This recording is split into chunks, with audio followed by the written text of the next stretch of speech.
Ben, boa tarde a todos e a todas. Retomamos a sesión plenaria coa parte non resolutiva, control e seguimento da xestión. Señor secretario. Tomas de coñecemento das resolucións da Xunta de Goberno Local desde o número 79 de 3 de xaneiro de 2025 a 1673 do 31 de xaneiro de 2025 e dos decretos da Alcaldía desde o 9 do 3 de xaneiro de 2025 ao 580 do 31 de xaneiro de 2025. A continuación, mocións, rogos e preguntas. Ben, moitas grazas. Comenzamos a sesión coa primeira das mocións do BNG sobre participación cidadá, a que consta unha emenda de adición do Partido Popular. Ten a palabra señor Soto. Non pode haber democracia real sen a participación da cidadanía na vida cotiá das institucións públicas, máis alá das eleccións dos representantes públicos. Este concepto de democracia participativa está na cerna dos programas da esquerda política e nomeadamente do nacionalismo galego. Por iso xa no acordo de investidura entre este grupo municipal e o goberno recollíase o compromiso de impulsar diversas accións para expandir os ámbitos de a participación cidadá no Concello da Coruña para este mandato. Compromisos que lamentablemente seguen hoxe sen se cumprir. Neste sentido, consideramos que hoxe é pertinente impulsar esta iniciativa para que o Goberno local asuma dunha vez eses compromisos. En particular, consideramos que é necesario reformar o Regulamento Orgánico Municipal de Participación Cidadá, no que xa se recollen dereitos de participación da veciñanza e órganos de participación. Consideramos que boa parte das institucións de participación que se crean a través deste regulamento non se convocan dende hai anos, o que o converte nunha norma ineficaz, é dicir, sen aplicación real. Así, esta moción quere impulsar a convocatoria dos Consellos de Participación Cidadá creados ata o momento no Concello da Coruña, así como os seus grupos de traballo, como o Consello de Inclusión Social, o Consello Local de Seguridade, o Consello da Memoria Democrática, o Consello Municipal de Deporte e, en fin, o Consello Municipal de Cultura. Para alén da constitución do Consello Municipal de Igualdade e o Consello Local da Lingua recollidos na ordenanza reguladora do uso do galego no Concello da Coruña e a ordenanza de igualdade pola diversidade do Concello da Coruña, respectivamente. Todos estes organismos presentan unha importante potencialidade de mellorar a acción de goberno, determinar colectivamente os intereses xerais que a Administración municipal debe tutelar e garantir un maior consenso na selección, deseño e implantación das políticas municipais. Ademais, este grupo municipal quere amosar o seu estupor e anoxo polo feito de que neste exercicio se decidise suprimir pola vía dos feitos a figura dos orzamentos participativos que tan bons resultados en materia de participación e de coñecemento da realidade dos barrios ten proporcionado ao longo destes 9 anos. Consideramos, por tanto, que é urxente que o Goberno municipal rectifique e convoque os orzamentos participativos para o presente exercicio, comprometéndose, ademais, a evitar que a execución das accións orzamentarias elixidas popularmente se dilaten excesivamente no tempo, como leva acontecendo dende hai anos. Noutra orde de cousas, no que vai de mandato pudemos asistir a varios episodios de movilización veciñal a causa da acción do Goberno do Concello. É o caso da veciñanza das coñecidas como Casas de Franco ou do Castrillón, entre outros. Consideramos que tras estas protestas áchase un lexítimo descontento pola falta de diálogo do Goberno municipal coa veciñanza.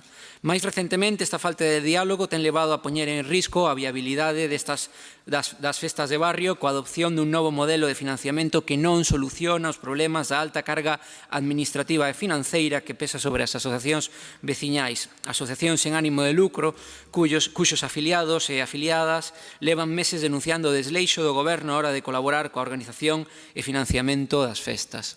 Nada máis, moitas grazas. Moitas grazas, señor Soto. Sí, disculpa. Hai unha emenda e aceptamos a emenda do Partido Popular. Perfecto. Turno para o Partido Popular. Señora Catalán. Muchas gracias, señora alcaldesa, y buenas tardes a todos. Señores y señoras del BNG, nosotros ya tenemos asumido su papel de convidados de piedra en el gobierno de Inés Rey, que les ha demostrado que solo los quiere para mantenerse a flote mientras no cumple ninguna de las premisas de su pacto de investidura. Así que, por mucho que se quejen, como dijeron en alguna ocasión, sarna con gusto no pica, mortifica. Lo digo porque ya sabemos cómo va su consigna del no es no, pero luego sí. Y la realidad es que ustedes son el pilar que sostiene este gobierno, que se dice socialista, pero se ha olvidado progresivamente de los ciudadanos, como indica el hecho de que no se haya incluido en los presupuestos de Inés Rey 2025 uno de los elementos cardinales para ejercer esa democracia real de la que hablan ustedes, como son los presupuestos participativos. Seamos sinceros, en los últimos 2 años, ¿a cuántos barrios ha dejado tirados la señora Rey pese a haber aprobado sus proyectos a través de los presupuestos participativos? 6 preguntas que hemos realizado el mes anterior y una sola respuesta, que están trabajando en ello, con transparencia. Aún así, no se preocupen, porque la señora Rey ha prometido, ya sin pudor alguno, recuperarlos para el año de las elecciones. Otra muestra más de la deriva de este Gobierno, que solo difunde aquellas iniciativas que vayan acompañadas de un riguroso trabajo de propaganda, que le aporten bien un rédito político o bien un encuadre bueno en las fotos. Van a rebufo de Moncloa. Recordemos, además, que la mayor parte de los vecinos se queja de la falta de difusión de estos presupuestos por parte del Ayuntamiento, lo que va precisamente en contra de esos principios tan manidos y tan poco practicados de publicidad, transparencia, equidad y rectitud en las acciones del Gobierno. ¿Y qué decir tiene la ausencia de diálogo de la alcaldesa con los vecinos de nuestra ciudad? De verdad, ¿cómo es posible que con toda su experiencia política aún crean en los milagros? No obstante, les anuncio que vamos a votar a favor de esta moción, si bien con algunas variaciones. Por un lado, estamos de acuerdo en la revisión del Reglamento Orgánico de Participación Ciudadana, así como en recuperar los presupuestos participativos y abrir el diálogo directo con los vecinos para tratar esas maniobras orquestales en la oscuridad a las que nos tienen acostumbrados en este Gobierno, a ver si así se dejan de imposiciones y de esa arrogancia que desprende su relación actual con la ciudadanía. Quizás podrían empezar por exigirle al Gobierno que baje a visitar los barrios, por aquello de darse un baño de realidad, aunque ello suponga delegar alguna función en sus concejales, algo que ya saben que no va a ocurrir, máxime tras su decisión de regalarle una carta blanca al Gobierno. Asimismo, estamos a favor de que se reactiven los consejos municipales que ya están creados hasta el momento, como el de Inclusión Social, Salud Pública, que debería incluir también apartados relativos a la salud mental y a la discapacidad, el de Memoria Democrática, de Deporte y de Cultura. Y finalmente, aprovechando su demanda para que se constituyan otros consejos municipales nuevos, como el de Igualdad o el de la Lengua, por nuestra parte proponemos que se extienda este interés a otros consejos, como el de la Mujer, Infancia y Adolescencia, Personas Mayores, Movilidad, Accesibilidad Universal o el de Educación, que ya existen y funcionan en otras ciudades de España. En consecuencia, suscribimos que los poderes públicos deben estar firmemente comprometidos con la participación de los ciudadanos en la vida política e institucional, promoviendo que todas las personas puedan potenciar sus capacidades, opinar, organizarse y contribuir en todo aquello que resulte importante y valioso para sus vidas o para la de la comunidad en la que viven. Por tanto, seguiremos apoyando toda iniciativa basada en el desarrollo de los derechos constitucionales, aunque con este Gobierno omnipotente y sus socios resulta cada vez más difícil creer que algo se hace en beneficio de todos. Nada más y muchas gracias. Moitas grazas, señora Catalán. Turno para o Goberno, señora Canosa. Grazas, señora alcaldesa. Boa tarde a todos e a todas. Señor Soto, o Goberno municipal comparte a idea de que a participación cidadá é un elemento clave para fortalecer a democracia local e mellorar a relación entre a administración e a veciñanza. Neste sentido, máis alá dos mecanismos de participación tradicionais, este Goberno está impulsando accións concretas para achegar a xestión municipal á cidadanía de forma efectiva e descentralizada. A creación da figura dos concelleiros e concelleiras de distrito permite manter un contacto directo e permanente cos barrios, establecendo canles de comunicación áxiles. Ademais, recentemente a alcaldesa anunciou a puesta en marcha da rede de oficinas de atención cidadá, un proxecto que levará servizos municipais aos centros cívicos da cidade, facilitando que a veciñanza poida realizar máis de 170 trámites sen necesidade de desplazarse ao centro. Con estas iniciativas, o Goberno reafirma o seu compromiso cun concello máis próximo, accesible e eficiente, complementando os mecanismos existentes cunha atención directa. Por iso, valoramos a oportunidade de debater sobre a mellora dos espazos de participación cidadá, pero sempre desde unha visión global. Con respecto ao Regulamento Orgánico de Participación Cidadá, compartimos a necesidade de revisar e actualizar este marco normativo para adaptalo á legislación vixente vixente e as novas dinámicas de participación democrática. A revisión do regulamento debe facerse cun enfoque integral de maneira dialogada e aberta, contando coa achega dos distintos grupos municipais e da sociedade civil organizada. O obxectivo é dispor dun regulamento actualizado que facilite a participación real da cidadanía, consolidando un modelo municipal máis próximo e transparente. No relativo aos consellos de participación cidadá, temos que dicir que teñen un papel importante na interlocución entre a Administración e a sociedade, servindo como espazos de diálogo e deliberación sobre as políticas municipais. Neste sentido, estamos a revisar a situación de cada un deles para garantir o seu correcto funcionamento e, especialmente, reforzar a súa operatividade.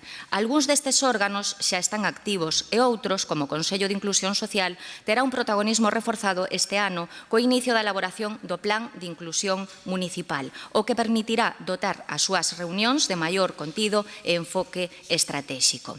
Ademais, avanzarase na posta en marcha dos Consellos de Igualdade e o Consello Local da Lingua, como recollen as dúas ordenanzas.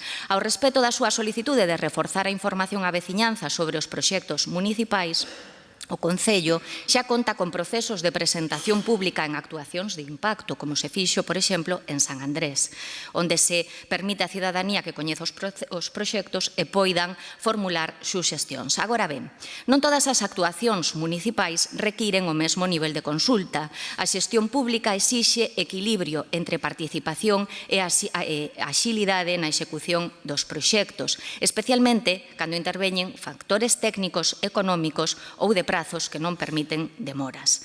Como xa se mencionou, o Goberno municipal continúa ampliando os espazos de colaboración cos barrios. Neste marco, seguirase traballando novas fórmulas que permitan á cidadanía implicarse no deseño da cidade, pero sí combinando formatos presenciais e digitais e favorecendo a máxima participación e que sexa real participación. En canto á celebración das festas de barrio, que tamén recollen na súa moción, o Goberno está aberto ao diálogo co tecido veciñal, garantindo que as festas continúen sendo espazos de encontro e dinamización sociocultural, pero respetando o marco normativo vixente. En todo caso, a colaboración coas asociacións e entidades locais seguirá sendo un piar fundamental.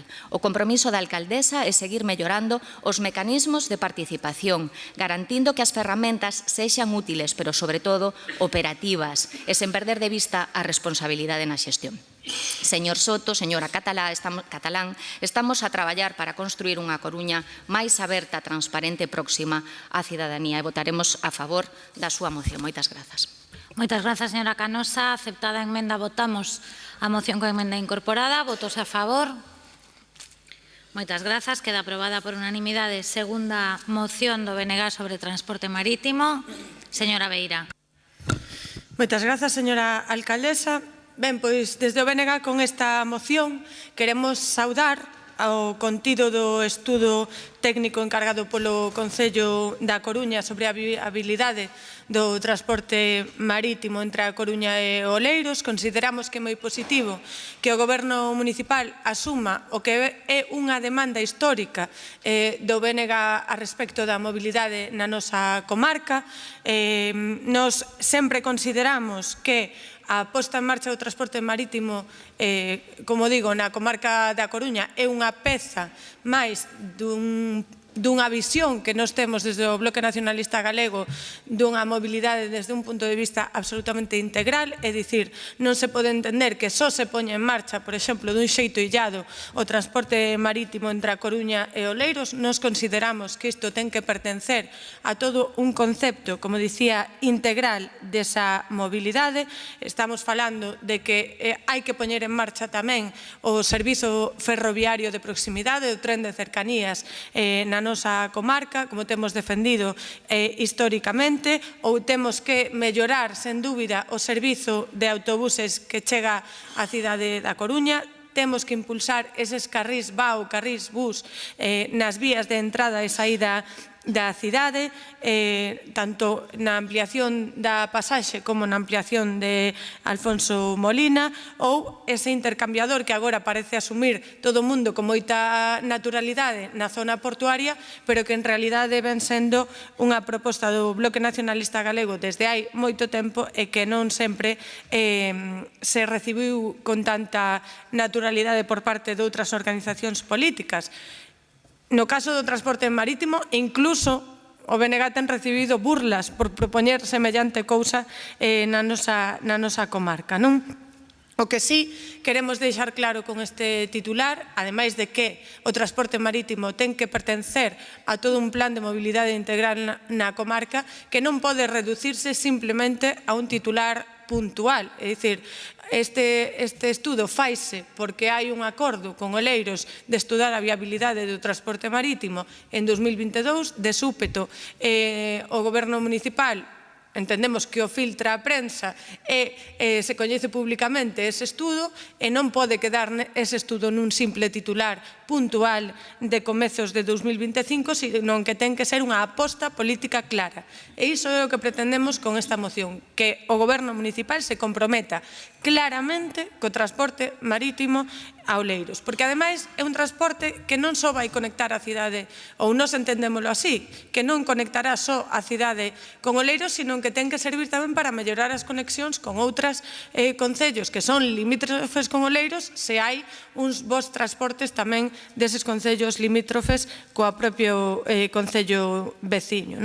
Nos creemos que ademais o Goberno municipal, para completar a proposta a nivel de mobilidade metropolitana, ten que reivindicar un ente que realmente xestione a mobilidade metropolitana, porque senón vai ser imposible poñer en marcha todas estas cuestións que nós temos reivindicado, que temos traído tamén a pleno noutras mocións neste mesmo mandato e que creemos que son urxentes poñer en marcha. Dunha banda, por unha cuestión xa de loita contra o cambio climático e de cambio de paradigma na mobilidade da comarca, pero tamén por unha cuestión incluso de benestar social e de darlle á cidadanía ferramentas ou medios de mobilidade que lle permitan poder facer uso de outros dereitos ou de outros servizos que tamén son básicos, como pode ser a sanidade, a educación ou incluso a cultura e o dereito ao lecer. Sen estes mecanismos ou sen estes modos de mobilidade alternativos, o que estamos é condenados a seguir utilizando o coche desde o BNG, que hai que cambiar dunha vez xa o modelo. Nada máis. Muchas gracias, señora Beira. Turno para o Partido Popular, señor Amado. Buenas tardes a todos los presentes y todas las personas que nos siguen por streaming. Estamos ante una moción que nos produce en este momento un asombro. Un asombro, señoras y señores del Bloque Nacionalista Galego, después de haber visto su comportamiento en el pleno del día de hoy. Un pleno ordinario donde se debatía el futuro de la ciudad para este año y donde podíamos haber condicionado de manera real las políticas de Inés si hubieran votado favorable o se hubiesen abstenido a nuestras enmiendas a las bases de ejecución, consiguiendo de esta manera un presupuesto más transparente y participativo para todos los coruñeses. Pero ustedes han preferido seguir con su teatro particular y llevar, por una cuestión de estrategia, a este pleno a una moción de confianza. Frente a esto, nos trae una moción sobre el mundo ideal que el Bloque Nacionalista Galego lleva, según sus palabras, leva sendo unha demanda constante dende que o BNG ven recollendo nos seus programas electorais desde sempre. Ya en anteriores mociones sobre la movilidad en el área metropolitana hemos manifestado nuestro acuerdo sobre muchas de estas medidas, como es la mejora del tren a Ferrol, las distintas mejoras de seguridad vial o la implantación de medios que faciliten la movilidad ciclista y peatonal o la implantación de carriles BAO que faciliten la movilidad a quienes utilizan el transporte público o vehículos compartidos, que ya contemplaba el Plan de Movilidad Urbano Sostenible del 2013 y que todavía no se ha actualizado. Y mientras que traen estas mociones al Pleno sobre la movilidad del área metropolitana, en nuestra ciudad el Gobierno socialista de Inés Rey, con su apoyo, señoras y señores del Bloque, dejan caducar la concesión del transporte público de pasajeros y nos lleva a tener un servicio municipal más en precario. La grúa, la recogida de residuos, la planta de tratamientos de residuos, el mantenimiento de mercados, de los centros escolares o de las instalaciones deportivas, entre otras. Aprovecho asimismo para recordarles los casi 2 millones de euros que llevan gastados en estudios sobre el transporte público en nuestra ciudad y que a fecha de hoy no hemos visto ningún resultado. Resulta paradójico con esta moción que parezca que el Bloque Nacional Galego está más interesado en llegar a Oleiros por mar que los vecinos de La Coruña vayan desde Monte Alto al Choac o desde el Novo Mesoiro a la universidad.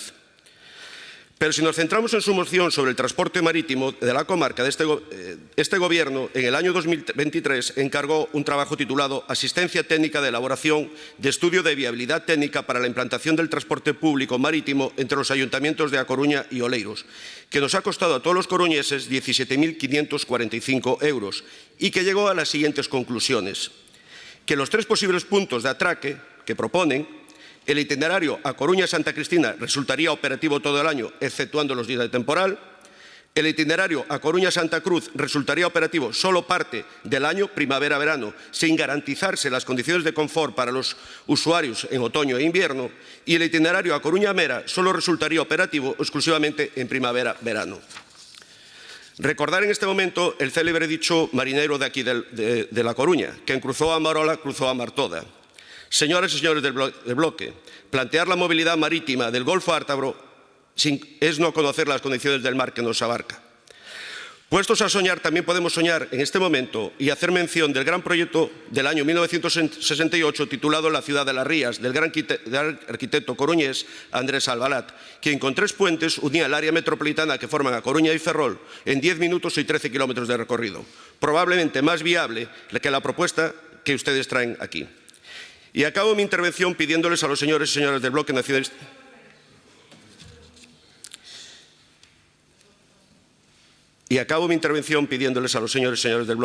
Galego que reflexionen acerca de su estrategia política municipal. Hoy, con su voto, le han entregado el poder absoluto a Enerrey para los próximos 2 años y ustedes son cómplices de ello. Una mayoría que no ganaron en las elecciones y que han ganado con pactos, de los que veremos sus consecuencias en los próximos meses. Moitas grazas, señor Amado. Turno para o Goberno local, señor Laje. Grazas, señora alcaldesa. Boa tarde. En primeiro lugar, adiantar que imos a votar a favor da moción, señora Beira, porque concorda perfectamente co que vimos demandando históricamente a Xunta de Galicia. Vostedes piden comprometernos coa constitución dun ente para a xestión da mobilidade e o segundo, iniciar un diálogo cos demais concellos da comarca para impulsar decisivamente a posta en marcha do transporte marítimo. Ben, estamos a favor do inicio dun diálogo sobre o transporte marítimo cos concellos da área, como xa fixemos con Oleiros. Somos conscientes da importancia de dar alternativas á conexión con Oleiros, que agora creo que é unha realidade, é unha conexión que ten saturación de tráfico. Por iso xa no 2022 tomamos a iniciativa de falar con este Concello para estudar as posibilidades.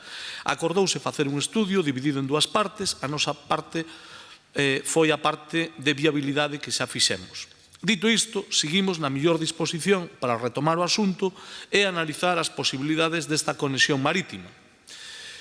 Polo tanto, o Concello da Coruña estaría en disposición de retomar ese estudio e ver que posibilidades hai. Non o desbotamos, polo tanto. Con respecto á creación do Ente Metropolitano de Transportes, levámolo reclamando dende fai anos. Pero, por ir ao máis próximo no tempo, na pasada Comisión de Seguimento da Área de Transporte Metropolitana da Coruña, que se celebrou o 27 de novembro, entre o director, subdirectora de Mobilidade da Xunta de Galicia, alcaldesas e alcaldes da área metropolitana, participou a nosa concelleira de Infraestructuras e Mobilidade, Noemí Díaz, que hoxe non pode acompañarnos e que faría esta moción e o explicaría seguramente moito mellor que a min, pero a nosa concelleira xa lembrou ali as nosas demandas, incluída esta, a creación do Ente Metropolitano de Transportes. E hoxe, o que lle podo decir é que solicitamos a licitación por parte da Xunta do estudio de implantación do Consorcio Metropolitano de Transporte. Consorcio que terá como misión a de coordinar e xestionar o servizo de transporte de persoas viaxeiras na cidade e no conxunto dos municipios da área, reunindo baixo unha única autoridade administrativa a mobilidade urbana, o que leva reclamando o PSDG-PSOE dende fai anos. Unha mobilidade que é urbana, periurbana e interurbana en transporte colectivo de toda a área metropolitana da Coruña. E non podería incluirse, en o que podería incluirse perfectamente a opción de transporte marítimo de persoas viaxeiras como unha alternativa máis. Por que desbotalo? Ulo problema, señor Amado, ulo problema. Non desbotemos posibilidades que, desde logo, axudarían, se cabe, a combatir esa saturación de tráfico. Para a creación deste consorcio, a Xunta tería que ceder as súas competencias e as autorizacións administrativas pertinentes para o novo ente. Pero a Xunta nin contesta nin se molla. De feito, previa a esa comisión, onde participaron todos os concellos e onde estivo a nosa concelleira, xa a concelleira de Mobilidade solicitou unha reunión co conselleiro da Presidencia con competencias en materia de mobilidade, pero nunca chegaron a contestar. O mellor, señor Amado, pode lembrarlle vostede aos seus compañeiros a reunión solicitada por parte do Goberno da cidade da Coruña. Gostaríame, ademais, poñer de relevo que nesa reunión da Comisión de Seguimento a queixa generalizada foi que a Comisión tiña que verse periódicamente, pero a realidade é que en 4 anos de convenio non se convocara nunca. A primeira, dende o ano 2020, foi a reunión do 27 de novembro de 2024, que, aínda por riba, non se deu pé nin a modificacións, nin a ter en conta ningunha proposta sobre o convenio que se ia asinar. É dicir, era un trágala en toda regla. Dende o Concello non puxemos paus nas rodas. Colaboramos, a pesar de que non nos pareceu a mellor metodoloxía. Aproveitamos tamén a ocasión para solicitar a creación dunha comisión de coordinación entre a Xunta e o Concello da Coruña para colaborar na modernización tecnolóxica dos servicios de transporte. Demanda que, por certo, reiteramos esta mesma semana. A compatibilidade de tecnoloxías e medios de pago require maior coordinación, xa que na actualidade ambas administracións están a redefinir os sistemas de xestión. Para entendelo mellor, basta con decir que o sistema actual de códigos QR do transporte urbano da Coruña non funciona nos autobuses. E remato, señora alcaldesa. O Concello da Coruña, con 27 millóns de billetes ao ano, que son equiparables aos da Xunta en todos os demais concellos de Galicia, non pode estar esperando a que a Xunta acabe o seu novo sistema para facer que ambos sexan compatibles, tirando cartos públicos en adaptacións e modificacións do sistema local. Dende un punto de vista organizativo, demandamos que se amplíen as liñas, que se millore a cobertura cos polígonos industriais, que se impulsen novas liñas de comunicación entre a área metropolitana e a Universidade da Coruña, e tamén, por que non decilo, a creación dunha rede autonómica de aparcamentos, facilitando que o vehículo privado quede aparcado na área do Concello de Orixe e promovendo así que a viaxe á cidade se realice en transporte público. A realidade é que, mentre o Concello da Coruña aportan financiación para paliar as crisis que provocaron a COVID ou a guerra de Ucraína, provocando un incremento no encarecemento do precio de enerxía, a Xunta está a outra cousa. Creo que é o momento de traballar para abordar e poñer na axenda a necesaria aposta polo transporte público. O Goberno de España e o Goberno da Coruña xa o estamos a facer. Sería bo que tamén a Xunta de Galicia o fixera. Imos apoiar esta moción. Moitas grazas. Procedemos á votación da moción. Votos a favor. Grazas. Votos en contra. Grazas. Queda aprobada. Terceira e última moción do grupo do BNG sobre a protección e conservación do conxunto muralístico do urbano Lugrís. Consta unha emenda de adición do Grupo Popular e ten a palabra a señora Queixa. Señor Laje, me pode sustituir.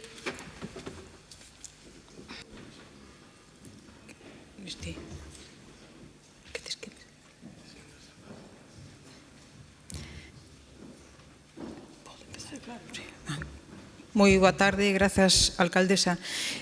Malia as horas que son, eu voulles pedir que fagan un pequeno exercicio de imaginación. Imaginemos que na próxima reportaxe promocional da cidade os espectadores curiosos se atopen cun conxunto de 12 murais do urbano Lugrís integrados no espazo dun recoñecido restaurante da Rúa Olmos da que o autor era ademais cliente habitual. Imaginemos que eses 12 murais están encadrados na coñecida como Milla de Ouro lugrisiana da cidade. E imaginemos aínda máis a sorpresa nos ollos ante a mestría do debuxo, a orixinalidade do potencial creativo, as cores do imaginario surrealista coruñés que fan de Lugrís un pintor único que fai a súa vez da Coruña unha cidade única e con personalidade propia. No BNG imaxinámolo, porque sabemos que é unha posibilidade absolutamente real, mas preguntámonos se tamén o será para o goberno local. E preguntámolo moi sinceramente porque temos moitas dúbidas que agora mesmo se confirman a medida que vemos como avanza outro inverno bravo, como corresponde á Coruña e a Galiza, onde nada muda no estado ruinoso do edificio dos números 25 e 27 da Rúa Olmos da Coruña.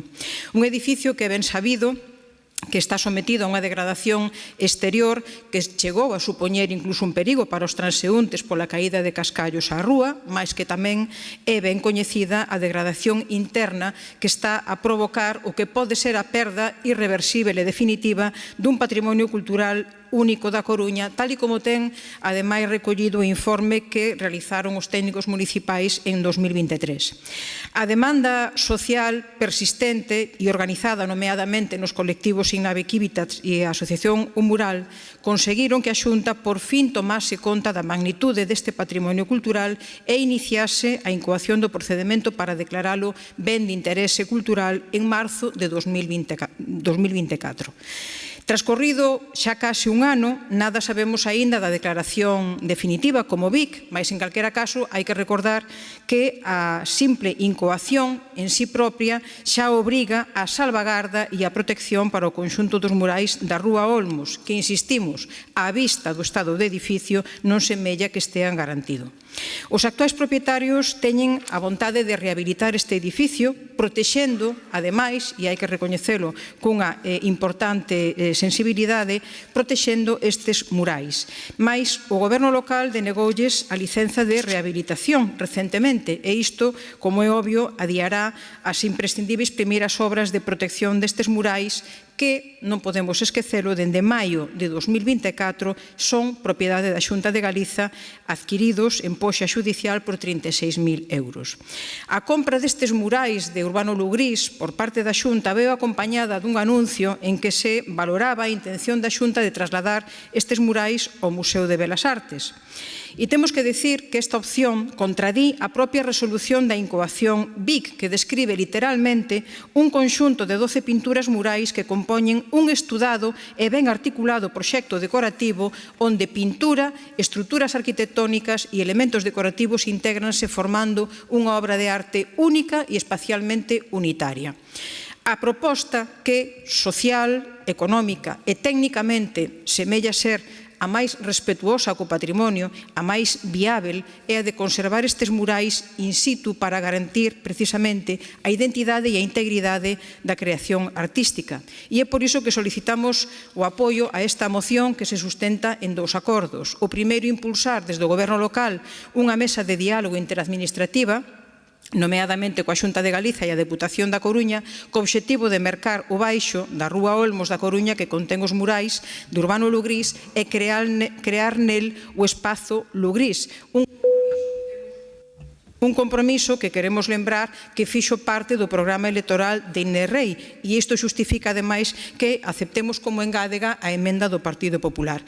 E o segundo punto de acordo é comprometerse o goberno local a dialogar coa propiedade actual do inmóvel para axilizar na medida do posible a tramitación desta licenza de rehabilitación pendente atendendo a especificidade de se ter iniciado xa por parte da Xunta de Galiza a incoación como ben de interese cultural como ese primeiro paso imprescindível para asegurar a conservación dos frescos, ademais de velar pola seguridade dos viandantes.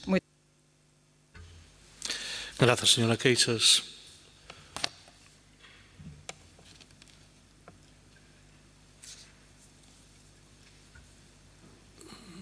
Un segundo.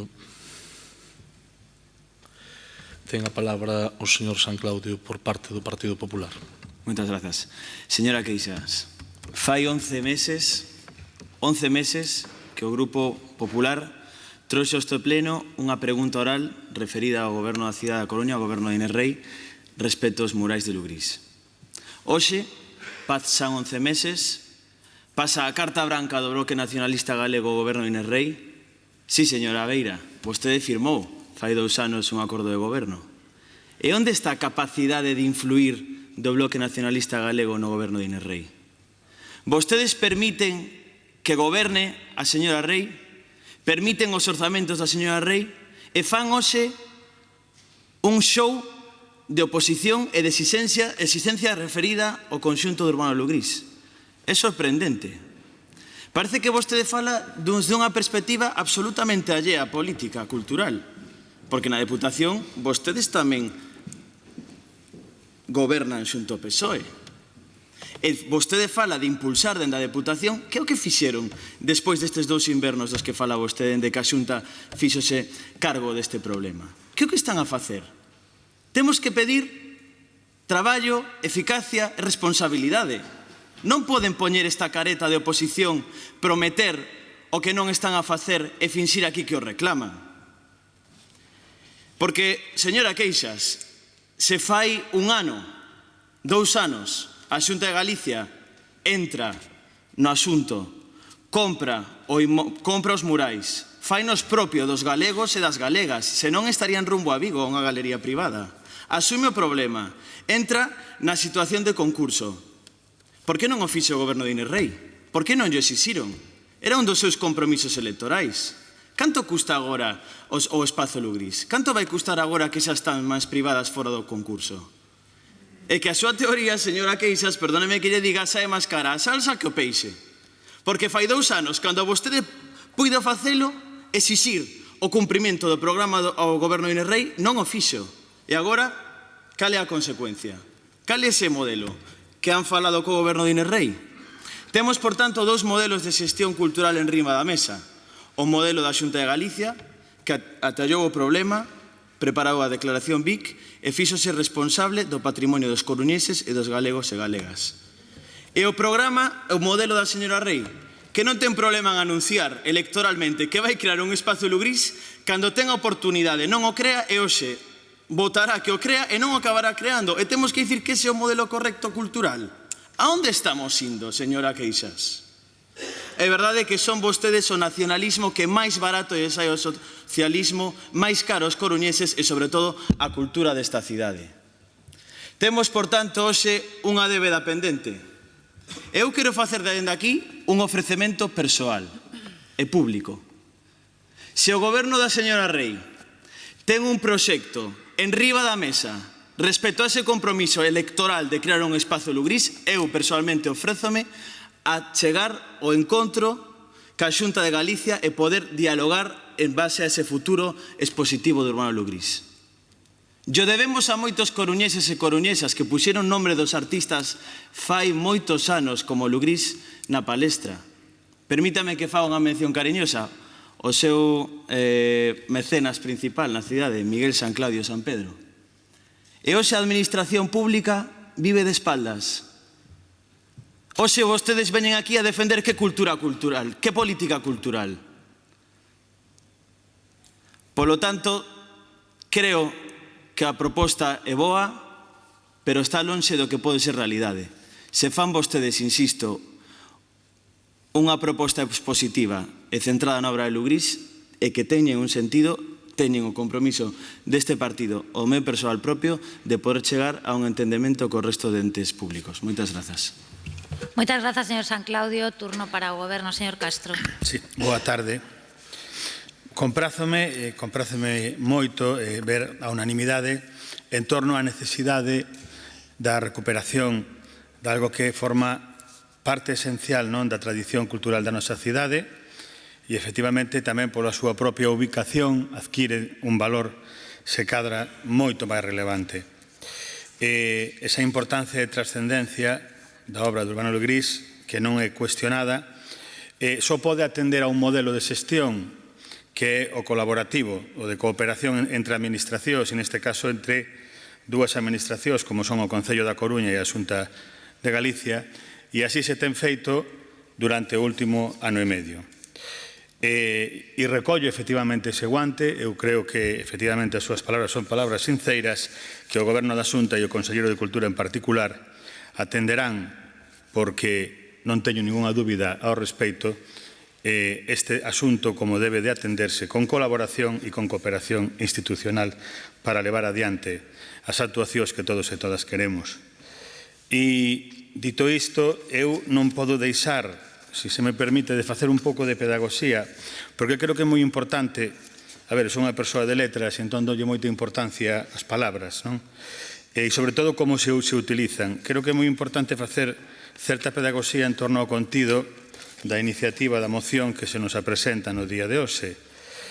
En primeiro lugar, porque a min chámame a atención e me preocupa que no texto da propia moción se fale literalmente que os actuais propietarios do edificio teñen a vontade de rehabilitalo protexendo os murais, mais o goberno local denegolles a licencia de rehabilitación.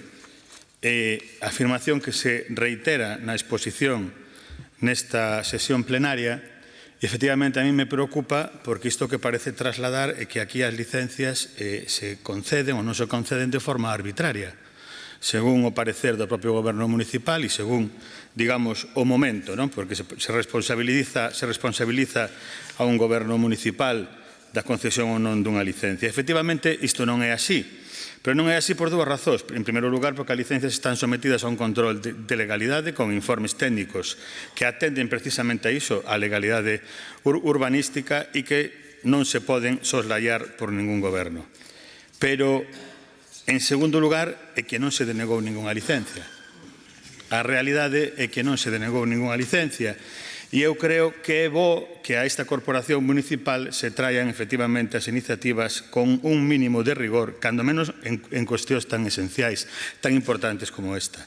O que houve foi unha reunión da Comisión PEPRI, o 26 de novembro pasado, onde, entre outras cousas, se insta aos propietarios a subsanar unha serie de cuestións que non eran menores, como a conservación das galerías da fachada posterior, ou, efectivamente, que non se eliminase o muro da fachada da Rúa Olmos. E máis cuestións. Efectivamente, son cuestións estruturais que teñen que ser obxecto de subsanación por criterios de legalidade e tamén de conservación do patrimonio, que esperemos que se produza esta cuestión. Non me cabe ninguna dúbida de que se hai ese interese se subsanarán estas cuestións. E por último, e brevemente, se me permite, falaba antes da colaboración da Xunta de Galicia e do Concello nesta cuestión. Na parte, digamos, dispositiva desta moción se propón impulsar desde o Goberno local unha mesa de diálogo interadministrativa xunto coa Xunta de Galiza e a Diputación da Coruña. Bueno, nada que decir en torno a incorporar a Diputación da Coruña a unha actuación desta envergadura, pero sí é certo que, bueno, creo que a coherencia na política é fundamental e incluso creo que máis esencial se cabe cada día, sobre todo cando os cidadáns demandan que as forzas políticas sexan coherentes cos seus propios postulados. Na páxina 7 do programa electoral do Bloque Nacionalista Galego, as pasadas eleccións autonómicas, falábase da supresión das provincias, da eliminación das diputacións por ser entes administrativos que non tiñan ninguna funcionalidade, e agora pretenden incorporar a unha mesa a tres a Diputación da Coruña nunha cuestión que efectivamente ten dimensión local e dimensión galega e que justificaría unha colaboración como existe na actualidade entre o Concello e a Xunta. Se incorpora a Diputación, nada que decir. Eu creo que canta máis consenso institucional haxa ao respecto deste tema mellor, pero non sei se pensar que iso terá que ver ao mellor con que a área de cultura da Diputación está xestionada polo BNG, que é unha posición que manterían incluso aínda que non fose así. Ben, moitas grazas. Non sei se acepta a señora Queixas a emenda presentada polo Grupo Popular. Si, ben, pois daquela votamos esta moción. Votos a favor. Grazas, queda aprobada. Rematan aquí as mocións do BNG. Pasamos xa ás do Partido Popular. A primeira delas relativa ao barrio de Catro Camiños. Ten a palabra a señora No. Buenas tardes a todas las personas presentes en el Pleno, a las personas que están invitadas y a los que nos están escuchando por streaming. El Partido Popular presenta la siguiente moción relativa al barrio de Cuatro Caminos. Señora Rey, el pasado año iba a ser usted la alcaldesa de los barrios, con un programa amplio y detallado en su memoria de alcaldía, pactado con sus socios del BNG, que la hicieron alcaldesa, pero no la cumplió. Ahora dice que este año 2025 será a primeira vez en 5 anos e medio que pensa ocuparse dos barrios. ¿Mintió antes o miente ahora? Además de bajarles el presupuesto, sin especificar las acciones que va a llevar a cabo, esta vez con el cheque en blanco del BNG. Este año anuncia que va a pilotar los barrios desde la alcaldía. Pues bájese del halcón milenario o Falcon, que le resultará más familiar, y revise el abandono de la cantidad de calles de nuestra ciudad. Es usted, señora Rey, la alcaldesa del envoltorio, de la foto, pero no del contenido. La alcaldesa de la autopublicidad, partida que sigue incrementando cada ejercicio, y le voy a poner unos ejemplos en el barrio de Cuatro Caminos. Premios Picadillo, que van próximos a la 18ª edición este año, en los que usted acapara grandes portadas junto a los excelentes trabajadores y creadores de nuestra hostelería. Mientras tanto, la calle de nuestro honrado Picadillo, la calle y jardín del alcalde Puga y Parga, es un pozo de basura abandonado. Incongruente, ¿verdad, señora alcaldesa y señores concejales? Pedimos limpieza urgente y mantenimiento del parque y de sus escaleras. Enfrente tenemos también la calle de otro gran alcalde, alcalde Marchesi. Curioso también que hubiese sido el responsable de la creación de la Plaza de María Pita, del insigne empedrado de la calle Real, esta que también está rota y con falta de conservación, y del trazado de los cantones. Sí, del trazado de los cantones. Fíjese, otro envoltorio, vuelve usted a las portadas y otra foto. Mientras tanto, esa calle está abandonada en cuanto a mantenimiento, falta de limpieza y seguridad. La calle a la que llamó la gran sala de estar, con árboles de tecnología que no funcionan y zonas de juegos, pero otros juegos de conductas incívicas. Traemos a pleno las peticiones de comerciantes y vecinos proponiendo en esta moción presencia policial que viva el barrio y poner en marcha políticas públicas y sociales que garanticen la convivencia. Venden ustedes la APP del comercio local como la gran salvadora, esa que da tiempo a prepararle un café de cápsulas al delincuente presunto, mientras el comerciante, en un momento de nerviosismo, busca su móvil, lo desbloquea, busca la app, espera que se conecte, desliza la pantalla, busca el botón de aviso. Lo dicho, el tiempo de prepararle un café. Solo falta que al final al comerciante le aparezca en la pantalla un what else. Tiempo, en cambio, que sí necesitan para las zonas de carga y descarga, mayor frecuencia en la recogida de cartones y a lo que les proponemos un servicio puerta a puerta y realizar un estudio minucioso por zonas, actividades comerciales y épocas del año, puesto que con la humanización les han quitado servicios a los autónomos y trabajadores del comercio y hostelería. Proponemos mejorar la iluminación, que también nos piden para dichas calles, al igual que en ambos ramales de la calle comercial Pose, y en Jardín y Parque Infantil de Tabacalera, donde quienes sí disfrutarían jugando a oscuras serían sus simpáticos jabalíes retozando en el lodazal y la gran charca que allí se encuentra, también de foto, pero en este caso con flash. Finalizo, señora Rey. Deje de ser la alcaldesa del envoltorio, de las fotos, viva la realidad de los barrios y en este caso de Cuatro Caminos y honre las calles de grandes alcaldes que aportaron a la ciudad y tuvieron el honor de servir a los coruñeses. Mientras tanto, desde el Partido Popular seguiremos velando por la ciudad y atendiendo diariamente la preocupación y las peticiones de los ciudadanos, que también son las nuestras. Esperemos que apoyen esta moción. Gracias. Moitas grazas, señora. No, turno para o BNG, señor Jorquera. Bona tarda a tothom. Ja soc aquí. Señores do PP, póñanse de acordo. Digo yo en serio, de verdade, agora fora brincadeiras. Póñanse de acordo, unifiquen o argumentario. Non fagan no Concello da Coruña como fan a nivel de Estado, dado que me compararon con Puigdemont. Se negociamos con Puigdemont para cargar o imposto ás enerxéticas, está ben negociar con Puigdemont. Se negocian outros, están vendendo separatismo catalán. Unifiquen o argumentario, senón van a acabar desconcertando até o seu público máis fiel. Por que digo isto? Porque, según o señor San Claudio, somos o nacionalismo que máis barato lle sae a Madrid. Según o señor Roberto Rodríguez, somos Puigdemont. Segundo a señora Susana Catalán, neste Concello somos uns convidados de pedra. Segundo o señor Roberto Rodríguez, estamos impoñendo a xenda da política local. Miren, as dúas cousas non casan. xa lles intentei explicar hoxe pola mañá que non se podía soplar e sorber ao mesmo tempo, pero parece que non estiveron moi atentos á explicación.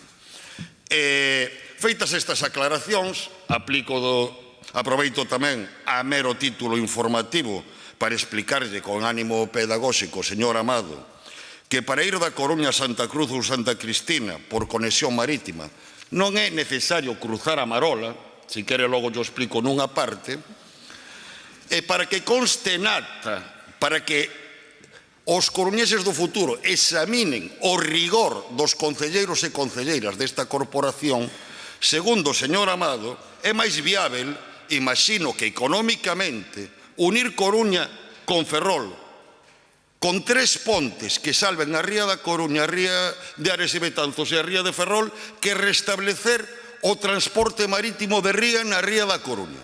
E imagino que todo iso será por parte desta oposición tan dura, tan férrea, para buscar un pretexto para que a Xunta non poña un duro, porque quero lembrar que o transporte intermunicipal é competencia da Xunta. Imagino que forza vostede os argumentos, vostedes que son unha oposición tan vigorosa para que a Xunta non poña un duro para que haxa transporte marítimo na Coruña. Pero centrándome na moción que agora presentan, co barrio de Catro Camiños estáse a dar unha situación efectivamente paradoxal.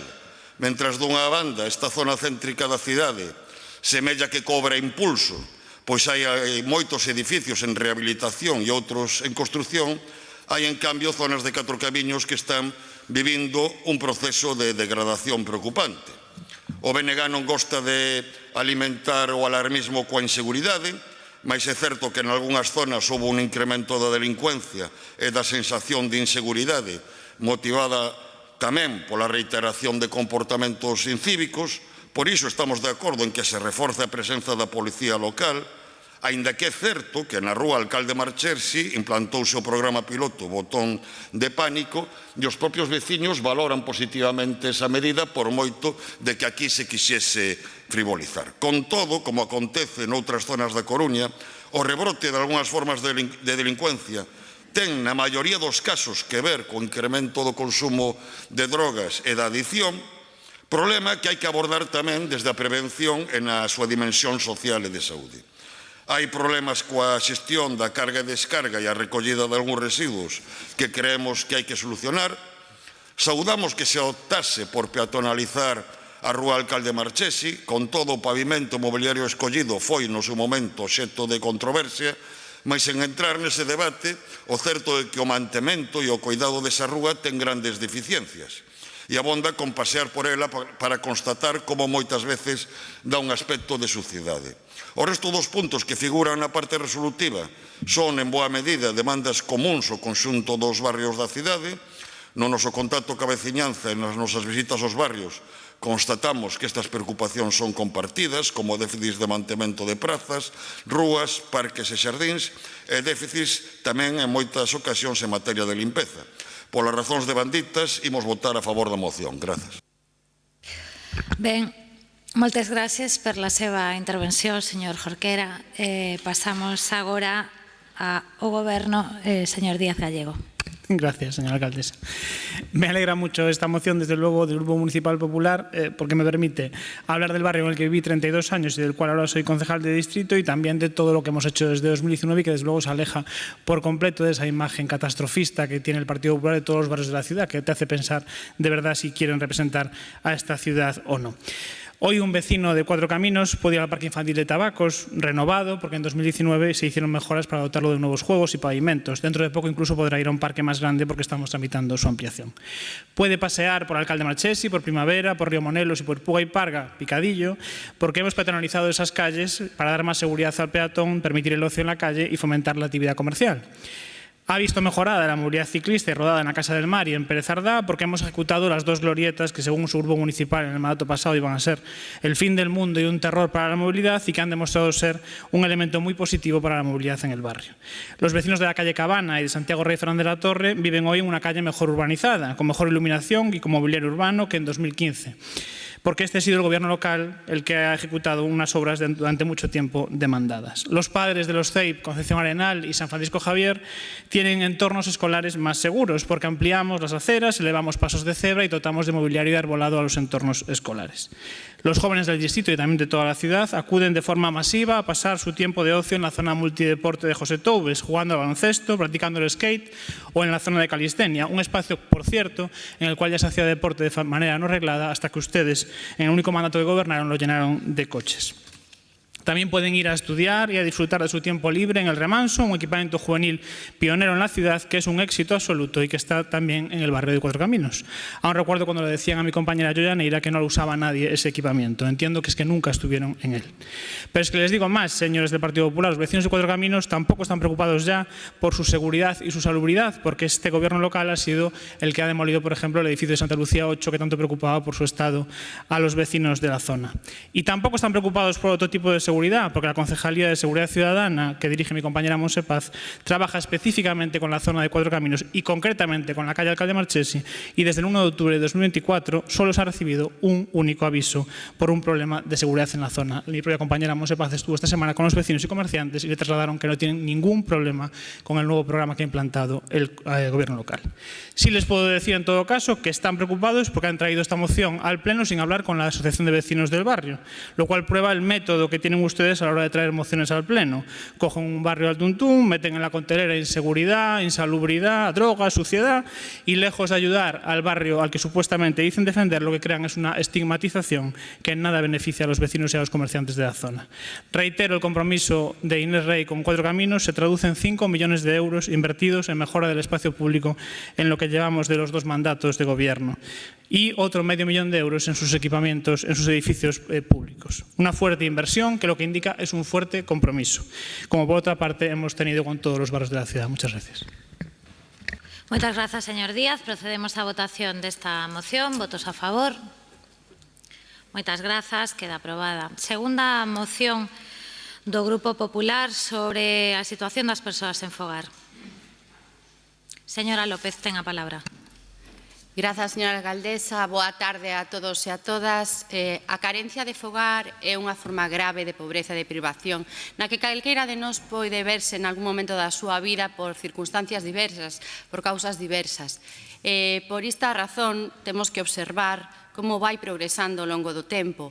E nos últimos anos vemos un aumento importante do número de persoas sen fogar. Un aumento en Europa, en España, en Galicia e tamén na nosa cidade, na Coruña. En Europa propónse xa un novo paradigma para a abordaxe do senfogarismo, un paradigma que se basea en 4 pilares fundamentais: a prevención, a personalización na atención, a falta de institucionalización e orientación á vivenda e o enfoque de xénero e interseccional. Mais este goberno municipal pretende seguir outros derroteiros, uns derroteiros que nos deixan na seguinte situación.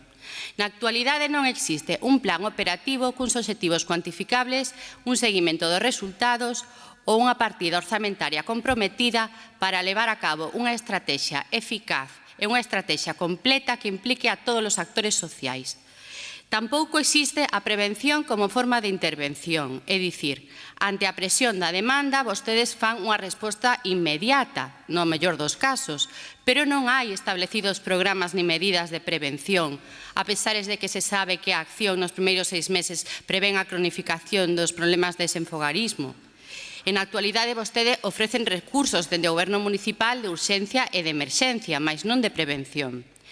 Existe, ademais, unha falla de dotación de vivendas de promoción pública grave.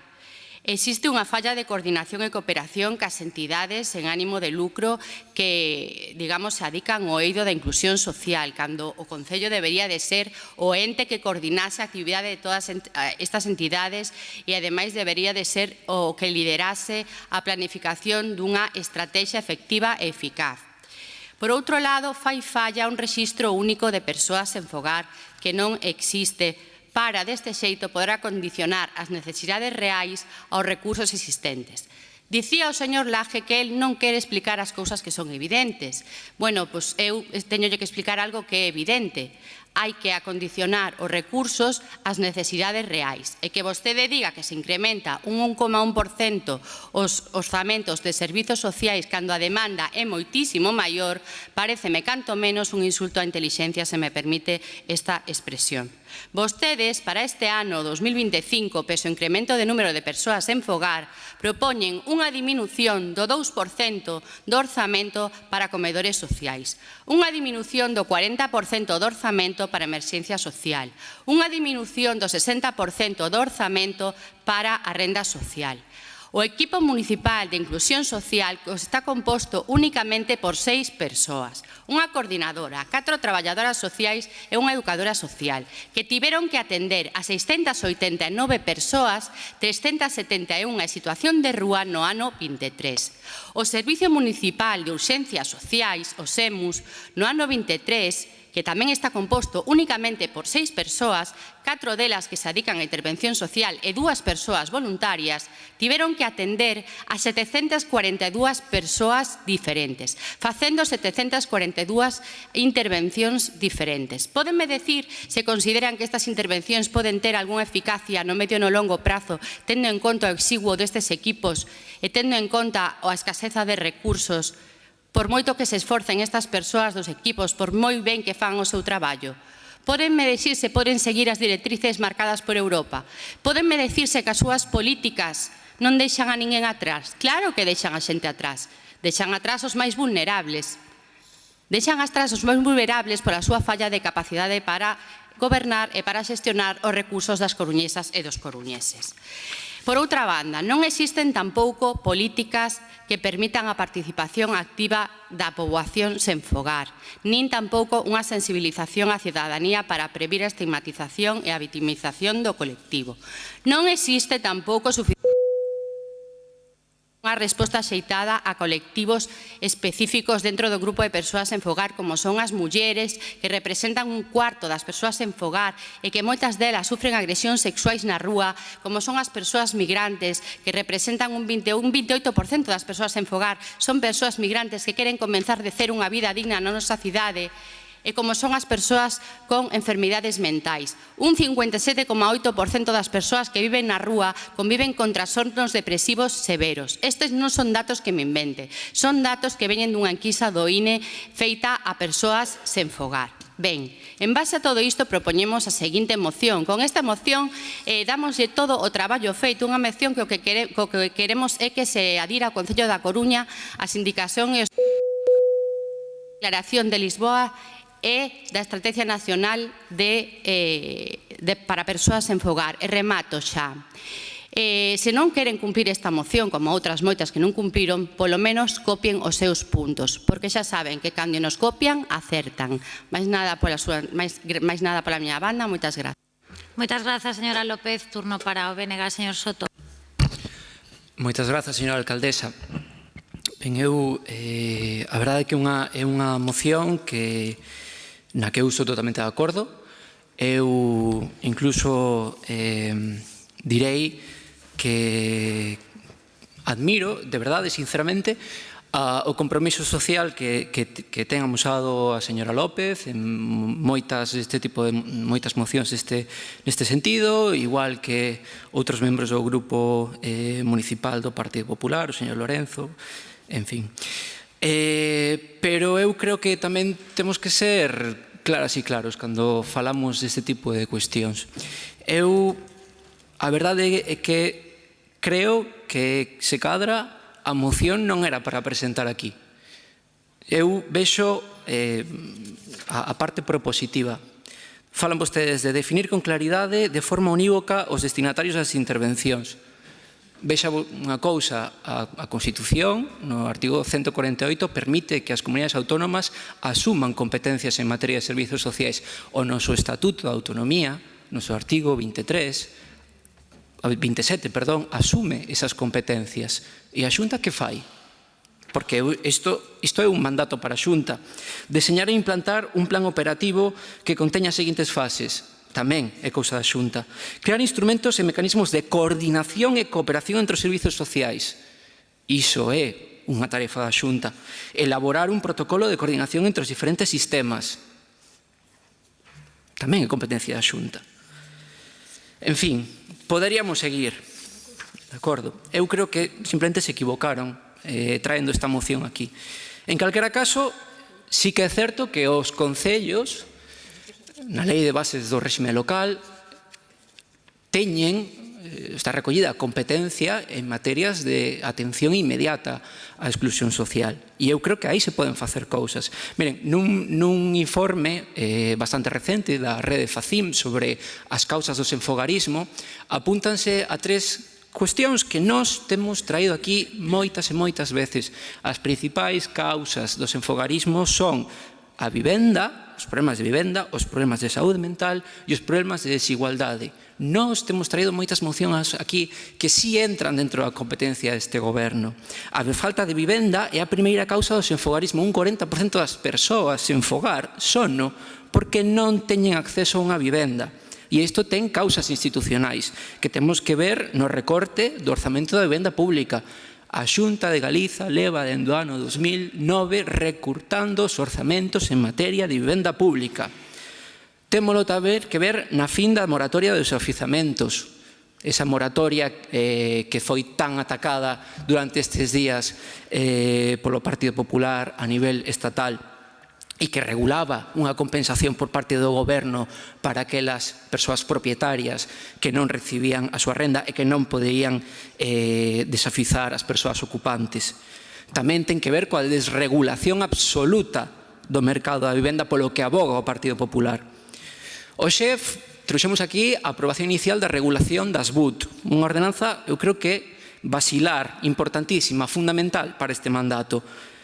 Nós, no noso caso, defendeuna a miña compañeira, a señora Beira, que é a persoa que se dedica a temas de vivenda. No voso caso, aínda que teño bastante estima e creo que é unha persoa moi competente, foi o señor Mora. O señor Mora dedícase, entre outras cousas, aquí ao turismo, a defender as políticas turísticas. Eu creo que as BUT non son unha cousa turística, é unha cousa do dereito á vivenda. Vostedes teñen tamén criticado a declaración de zona tensionada. O señor Rueda, nun acto bastante recente, tivo unhas, eu creo que bastante desacertadas, mesmo lamentables, declaracións lanzando fake news contra as consecuencias da declaración de zona tensionada. En canto á saúde mental, tamén hai problemas sociais acuciantes. Un programa, digamos que hai aquí un problema grande, o programa social neoliberal, que consiste na misantropía, na proscripción da empatía. Hai discursos deshumanizadores nos que moitas veces o Partido Popular cae. Cantas veces temos escoitado aquí, bueno, aquí non, menos mal, agradezovolo de verdade, pero cantas veces temos escoitado falar de menas, de inquiocupas. Perdón, vou rematando. Iso produce moito sufrimento a esas persoas. En fin, causas institucionais da saúde mental, dende logo falta de investimento en saúde mental, dende logo a falta de abordaxe do problema das adiccións. Por iso nós seguimos considerando que o programa local de saúde pública segue sendo necesario. E, en fin, a desigualdade. Sabemos que hai un aumento das desigualdades sociais e da pobreza. Nós temos aquí falado moi recentemente sobre os traballadores pobres. Que se pode facer aquí? Pois, dende logo, reformular as políticas laborais, pero tamén reformular o papel dos servizos sociais. Diso falaremos máis adiante, que non se dediquen a xestionar axudas, senón a acompañar en procesos de longo período as persoas que necesitan desas axudas. Iso sí se pode facer dende o Concello da Coruña. En fin, necesitamos un Concello que coide da súa xente e, nese sentido, o Grupo Municipal do BNG ten todo o compromiso do mundo. Votaremos a favor, pero o noso voto vai con ese asterisco. Consideramos que esta moción non era para presentar neste Concello, sino para que os seus compañeiros no Parlamento de Galiza a tivesen presentado. Grazas. Moitas grazas, señor Soto. Turno para o Goberno, señora Canosa. Grazas, señora alcaldesa. Boa tarde novamente. A verdade é que me alegra o súbito interés que amosa o Partido Popular por as políticas sociais. A nos encántanos que traian isto ao pleno, que fagamos debate e ademais parece pertinente, xa que moitas das cuestións que expoñen xa se están executando. A Coruña é hoxe unha das cidades galegas con máis recursos para a inclusión social, cun modelo de traballo consolidado que se apoia, señora López, en servicios municipais, entidades sociais e estrategias de inserción progresiva. Falan vostedes de mellorar a atención ás persoas sen fogar, pero o primeiro que deberían facer, se mo permite, é coñecer o que está en marcha. Queren contribuir a mellorar a resposta ao sinhogarismo? Pois deberían exixir a implicación de outras administracións, especialmente da Xunta de Galicia, como decía o señor Soto, que seguen sen asumir a súa parte de responsabilidade. Pero imos ao detalle. Vou a falar inicialmente do Equipo Municipal de Inclusión Social, o EMIS. É unha peza clave na articulación dos diferentes recursos municipais destinados ás persoas en situación de exclusión, a evitar esa exclusión. O EMIS presenta un modelo de traballo que segue un enfoque integral, que inclúe atención inmediata, pero tamén acompañamento social e seguimento a longo prazo, garantindo que as persoas atendidas teñan un itinerario realista de inserción social e autonomía. Entre as súas funcións, valoración individualizada, coordinación con servizos e entidades municipais, pero tamén seguimento dos procesos de inclusión. Se o Partido Popular coñecese a realidade da cidade, sabería que este modelo xa está funcionando e que os recursos existentes non operan como compartimentos estancos, senón como un sistema coordinado que actúa a diferentes niveis. E se o EMIS xoga un papel fundamental na atención ás persoas adultas, fixo, se necesario, un segundo programa para intervir con menores en risco. A finais do 2004, o Goberno de Inés Rei puxo en marcha o Programa de Intervención con Menores en Alto Risco, o PIMAR, un recurso de intervención temperá orientado á protección da infancia e tamén á prevención de situacións de exclusión, intervindo de forma flexible e adaptándose sempre a cada menor e a cada familia. Entre as súas funcións, atención a menores en alto risco, coordinación con Fiscalía, con Policía, con centros de saúde, con centros hospitalarios e mesmo con equipos da Xunta. Intervención tamén en situacións de violencia, abandono ou desprotección infantil. Estes recursos municipais supoñen un investimento anual en persoal de case 400.000 euros, garantindo un equipo especializado de 12 profesionais, con traballadoras sociais e educadoras sociais. Non lle parece un compromiso firme deste Goberno? Vamos a poñer os datos en perspectiva. O Decreto 99 de 2012 fala da dotación mínima de persoal técnico nos servicios sociais comunitarios básicos. Unha persoa técnica cada 8.000 habitantes. Na Coruña, casi 250.000 habitantes, 249.261 habitantes. Polo tanto, a dotación mínima requerida sería de 12 técnicos para todos os servicios sociais comunitarios.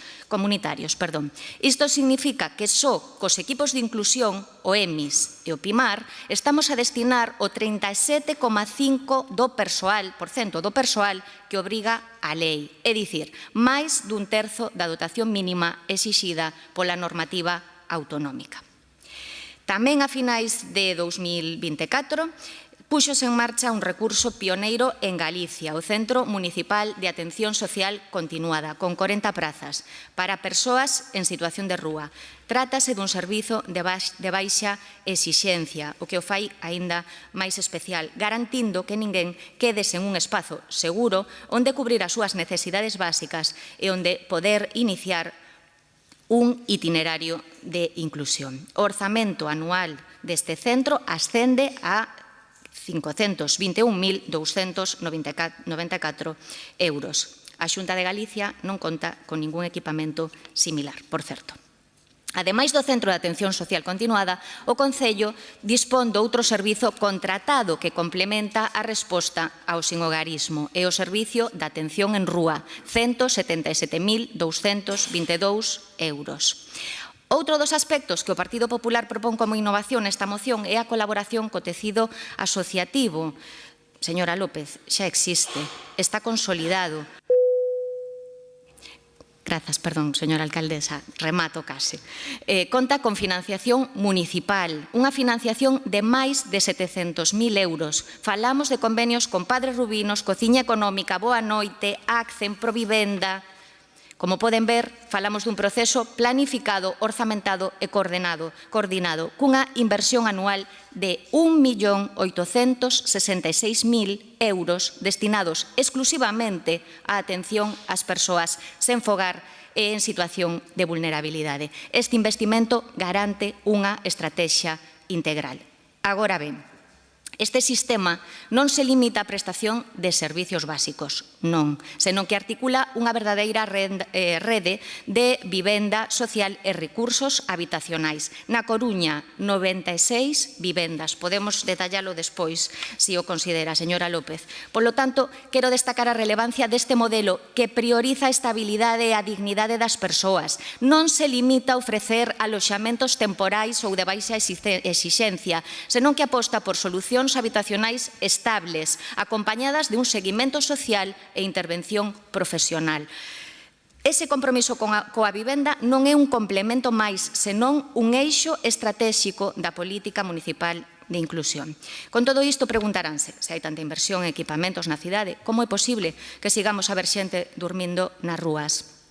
Na exposición de motivos, a señora López xa sinalaba que ao redor dun 10% de persoas sen fogar presentan trastornos mentais e máis da metade, un 57%, sintomatoloxía depresiva. Os problemas de saúde mental constitúen unha causa directa de exclusión e, neste sentido, pouco pode facer o Concello ante a paralización total que ten o Servicio Galego de Saúde neste eido, froito da súa mala xestión. Moitas grazas. Moitas grazas, señora Canosa. Procedemos á votación desta moción. Votos a favor.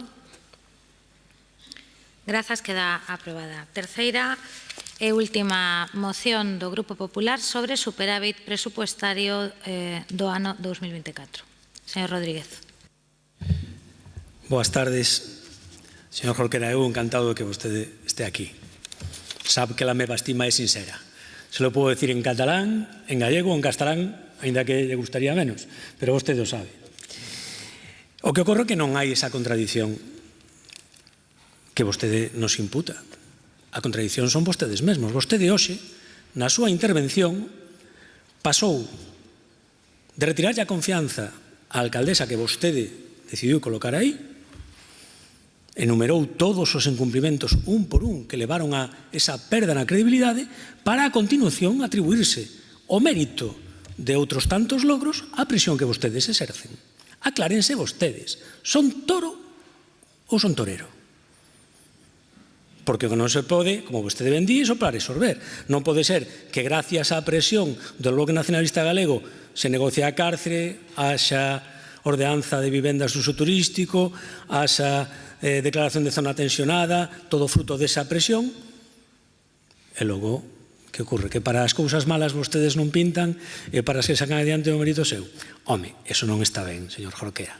Eso sí, do único que non hai dúbida do que ocorreu aquí esta mañana. Vostedes fixeron a Inés Rei, vostedes, non os coruñeses, vostedes fixeron a Inés Rei alcaldesa en xuño do 2023. E vai seguir sendo alcaldesa despois do martes tamén por vostedes. Imos coa moción, que ademais penso que é unha moción que penso que a estas alturas da tarde pode suscitar pouco debate e si moito apoio. O artigo 32 da Lei Orgánica 2/2012 de Estabilidade Orzamentaria e Sustentabilidade Financiera establece que o superávit alcanzado polas administracións públicas debe ir destinado á reducción do nivel de endeudamento neto. Non obstante, dende 2014 a lei permite ás corporacións locais destinar os superávits para aumentar os niveis de investimentos públicos e mellorar os servizos públicos que prestan, sempre e cando presenten superávit remanente de tesorería para gastos xerais positivo, nivel de débeda pública inferior ao límite que proíbe o endeudamento e que o período medio de pago a proveedores non supere o prazo máximo establecido. Esta norma xa contemplaba a posibilidade da prórroga anual desta medida e así foi ata 2019, coa pandemia. Se suspenderon as reglas fiscais ata o pasado ano 2024 no que foron reactivadas e, polo tanto, o que ocorre é que a día de hoxe un bon número de entidades locais están en condicións de presentar superávit nas súas contas de 2024. Entre elas, este Concello, tal e como tamén anticipou esta mañá o señor Laje Tuñas. E por iso esta moción, porque unha nova prórroga desta medida permitiría ás entidades locais, entre elas o Concello da Coruña, que cumpran cos requisitos establecidos destinar o seu superávit para realizar investimentos financieramente sostibles, que entre outros inclúen programas de asistencia social primaria das corporacións locais.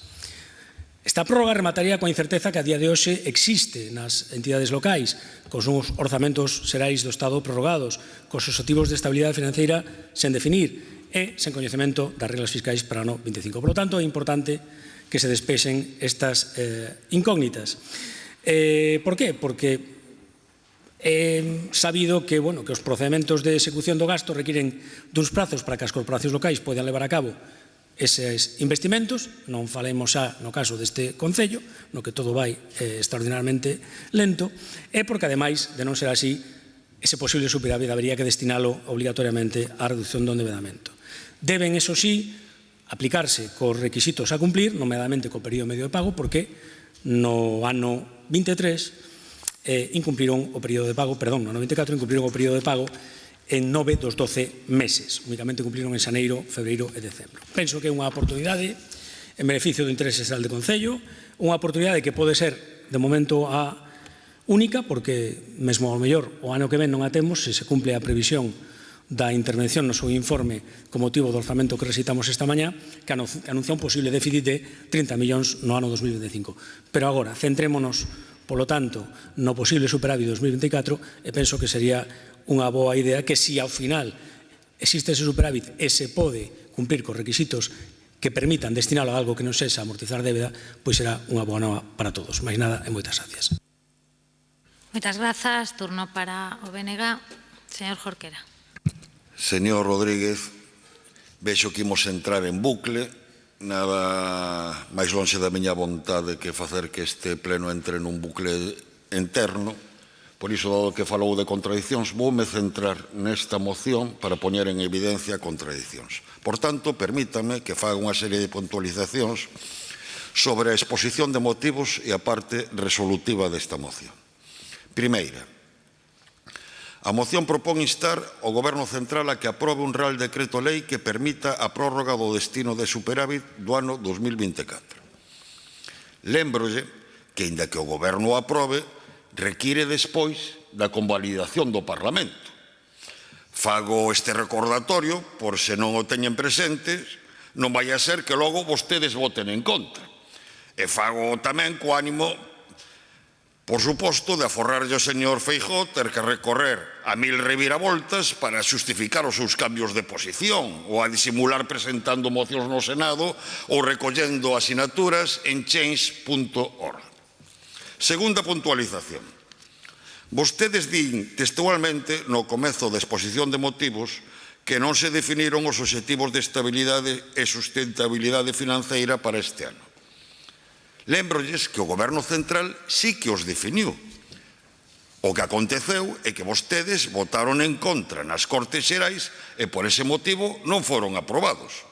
Por moito que o BNG non estea de acordo cos obxectivos de estabilidade propostos para 2024 e 2025-2027 para as distintas administracións, nos que a Administración Xeral do Estado prácticamente pretendía reservarse para sí toda a capacidade de endevedamento, mentres pretendía impoñer uns obxectivos ás comunidades autónomas e ás entidades locais de prácticamente o 0%.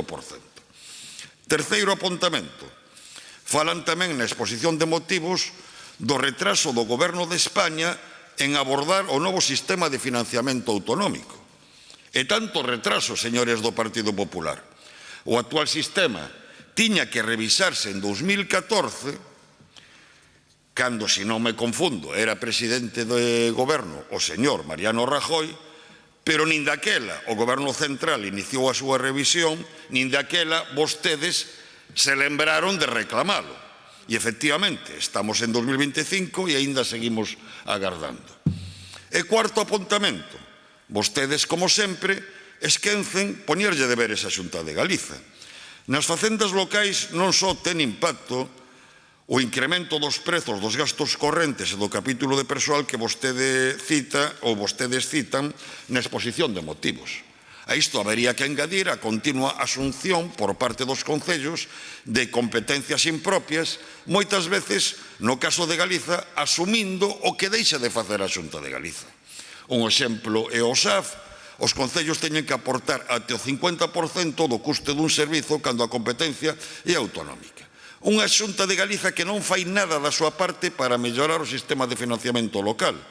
Abonda dicir que dos 627 millóns de euros que a Xunta destina sobre o papel os concellos con cargo ao orzamento de 2025, só o 20% reparte a través do Fondo de Cooperación Local cuns criterios de reparto obxectivos, mentres o 80% restante reparte o con discrecionalidade a través de liñas de subvencións ou con criterios condicionados ou a dedo. Estamos de acordo, por tanto, en que os concellos deben dispoñer do superávit orzamentario, pero estamos en total e absoluto desacordo ca falta de compromiso da Xunta de Galiza en mellorar o financiamento dos concellos e por esa razón ímonos a abster na votación desta moción. Moitas grazas, señor Jorquera. Turno para o Goberno, señor Laje. Gracias, señora alcaldesa. Bueno, en primeiro lugar, para non reiterar argumentos, decido decir, señor Jorquera, que coincido prácticamente no 100% do que ten expresado aquí.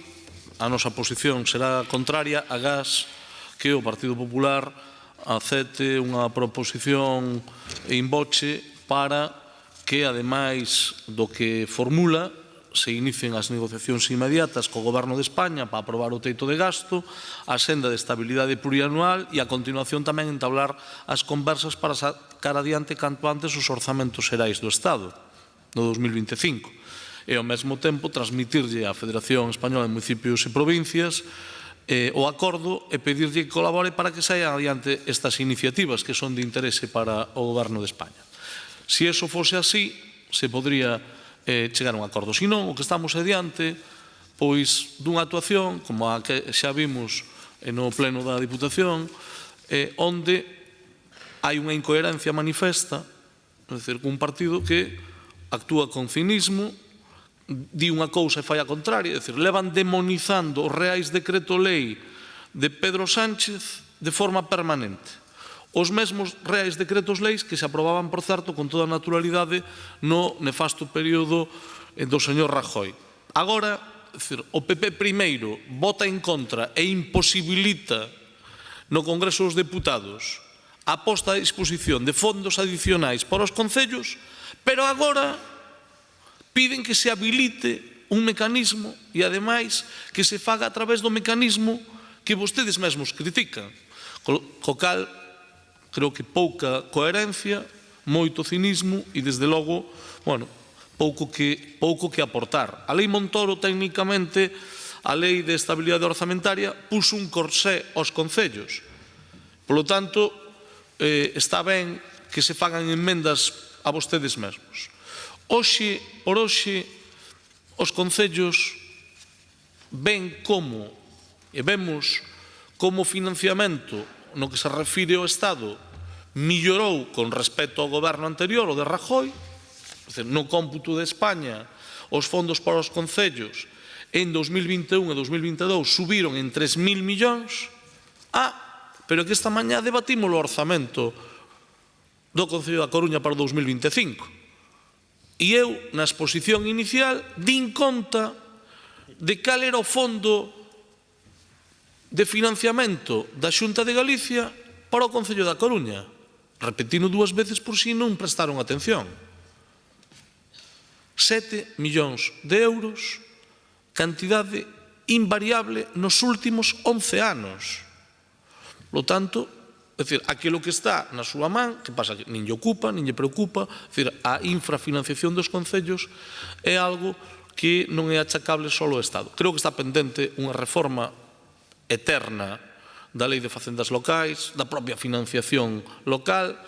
O que estamos, pois, adiante dunha moción tipo que lles mandan presentar en todos os estados, eso pasa en todos os partidos, tampouco vayamos aquí agora a rasgarnos as vestiduras e empezar a decir que o PP fai algo diferente ao que fai o conxunto de organizacións, pero a realidade, por certo, a realidade pon de manifesto que é moi interesante que estos sean os debates que nos traen aquí ao Pleno do Concello da Coruña, que, desde logo, estaría moito mellor que esos reales decretos que critican, que fora posible que se votaran ou que se negociaran e tal. Eu xa entendo que a política en España vai por outro camiño, evidentemente, seguro que son moi viejuno. Eu creo que o que fan aquí, non resolve nada. É dicir, é falar por non estar quietos. Entonces, si queren que cheguemos a algo, a nosa disposición, que se faga un receso, que se busque unha modificación do texto e tal. Se hai que votalo como está, vamos a votar que non, que xa é o que fixemos na Diputación Provincial da Coruña e o que estamos facendo en todos os entes. Básicamente polo cinismo e hipocresía permanente do Partido Popular, que é aquilo de Montoro: si se cae España, ya la levantaremos. Importáballes pouco que pasara. O cal, bueno, eu creo que aquí temos chegado a moitos acordos, creo que moitos deles, máis alá de que, como decía o señor Lorenzo fai pouco tempo, ao final só trascende cando hai unha discusión ou un problema, pero tamén temos chegado a moitos acordos. Remato, señora alcaldesa, despois, cando a alcaldesa dice que é un mandato do diálogo, que se chegan a moitos acordos, parecelles que é algo negativo. Equivócanse. Diálogo positivo de quen chega aos acordos. Non é só o mérito da alcaldesa, tamén é mérito seu, aqueles que están dispostos ao acordo. Por lo tanto, moitas veces somos noticia, decía o señor Lorenzo Concho, só son noticia cando hai así algún conflito. Bueno, si queren que cheguemos a acordo nesto, podemos nos poñer de acordo, como noutras cousas. Si o que hai é que votar porque o PP lle manda presentar a moción e nos denunciamos a hipocresía do PP, pois facemos como queiran. Nos vamos a votar en contra do texto tal como está. Si queren modificálo, modificámoslo, pero... Vale. Grazas, señor Laje. Acepta o convite para a modificación. Señor Rodríguez. Non. Ben, procedemos á votación da moción. Votos a favor. Grazas. Votos en contra. Abstencións. Ben, queda aprobada. Rematan aquí as mocións. Pasamos xa ás preguntas orais. A primeira delas sobre política social, do BNG. Señor Soto, ten a palabra. Sí. Fai o goberno local algunha valoración crítica sobre o seu desempeño en materia de política social? Gracias, señora alcaldesa. Señor Soto, a política social deste goberno non se basea en vos propósitos, senón nun compromiso firme e sostido que se traduce en investimentos, equipamentos e programas para garantir os dereitos sociais da veciñanza. Dende o BNG estamos preocupados pola xestión dos servizos sociais neste concello. Antes de nada, quero que saiban que somos conscientes da complicada situación a que se enfrontan os servizos sociais de todos os concellos deste país que deben suplir a inactividade da Xunta con moito menos medios que a ela. Mas, en calquera caso, estamos preocupadas e preocupados. Preocupados polo que parece unha falta de planificación xeral. Esta planificación debería basearse en boa parte na análise dos resultados da xestión anterior, pero recentemente a área de Benestar Social decidiu deixar de publicar as memorias de xestión anual que durante anos se foron realizando. Este documento, dende logo, permitía detectar problemáticas, debilidades e tamén fortalezas e oportunidades para a planificación do Departamento a medio e longo prazo. Por outra banda, hai que lembrar que o goberno do Partido Popular nesta cidade levou a cabo unha centralización salvaxe da atención e xestión nos servizos sociais en contra do criterio técnico do persoal e mesmo da normativa daquel momento. Trátase dunha situación que lamentablemente persiste e que compre reverter, volvendo a descentralizar a atención e intervención aos barrios na cidade, mediante a reapertura de unidades de atención social na rede de centros cívicos, tendo presente que as políticas descentralizadas teñen unha maior probabilidade de éxito. A SEMADE consideramos que é urxente recuperar a intervención comunitaria nesta cidade. As políticas sociais, centradas exclusivamente na demanda de recurso á cidadanía, fomentan o individualismo e a sensación de soidade, de illamento. Nesta cidade xa houve iniciativas interesantes de desenvolvemento comunitario que funcionaron moi ben e que implicaban asociacións veciñais, centros de saúde, centros educativos, en fin. Con isto conseguíase a implicación da veciñanza e dos servizos públicos e as intervencións eran máis temperás e, polo tanto, máis eficaces. Doutra banda, esta planificación debería determinar que tipo de modelo de atención se quere prestar á cidadanía en materia social. A día de hoxe, o modelo actual deste Concello pode afirmarse, sen lugar a dúbidas, que é un modelo asistencialista, individualista e baseado en sistemas de beneficencia, que deberían estar totalmente superados porque a historia tennos demostrado que non son eficientes e que non solventan a desigualdade. Debería incrementarse a ratio de traballador social por habitante. Vostede dixo que a día de hoxe a normativa autonómica cúmprese, pero o certo é que o Consello Xeral de Traballo Social fala da necesidade dun traballador social por cada 8.000 habitantes e ficamos bastante lonxe desa cifra. En fin, non podo evitar tamén mencionar a necesidade da mellora na valoración dos postos de traballo dos profesionais que conforman os servizos sociais. Os seus niveles de destino son baixos.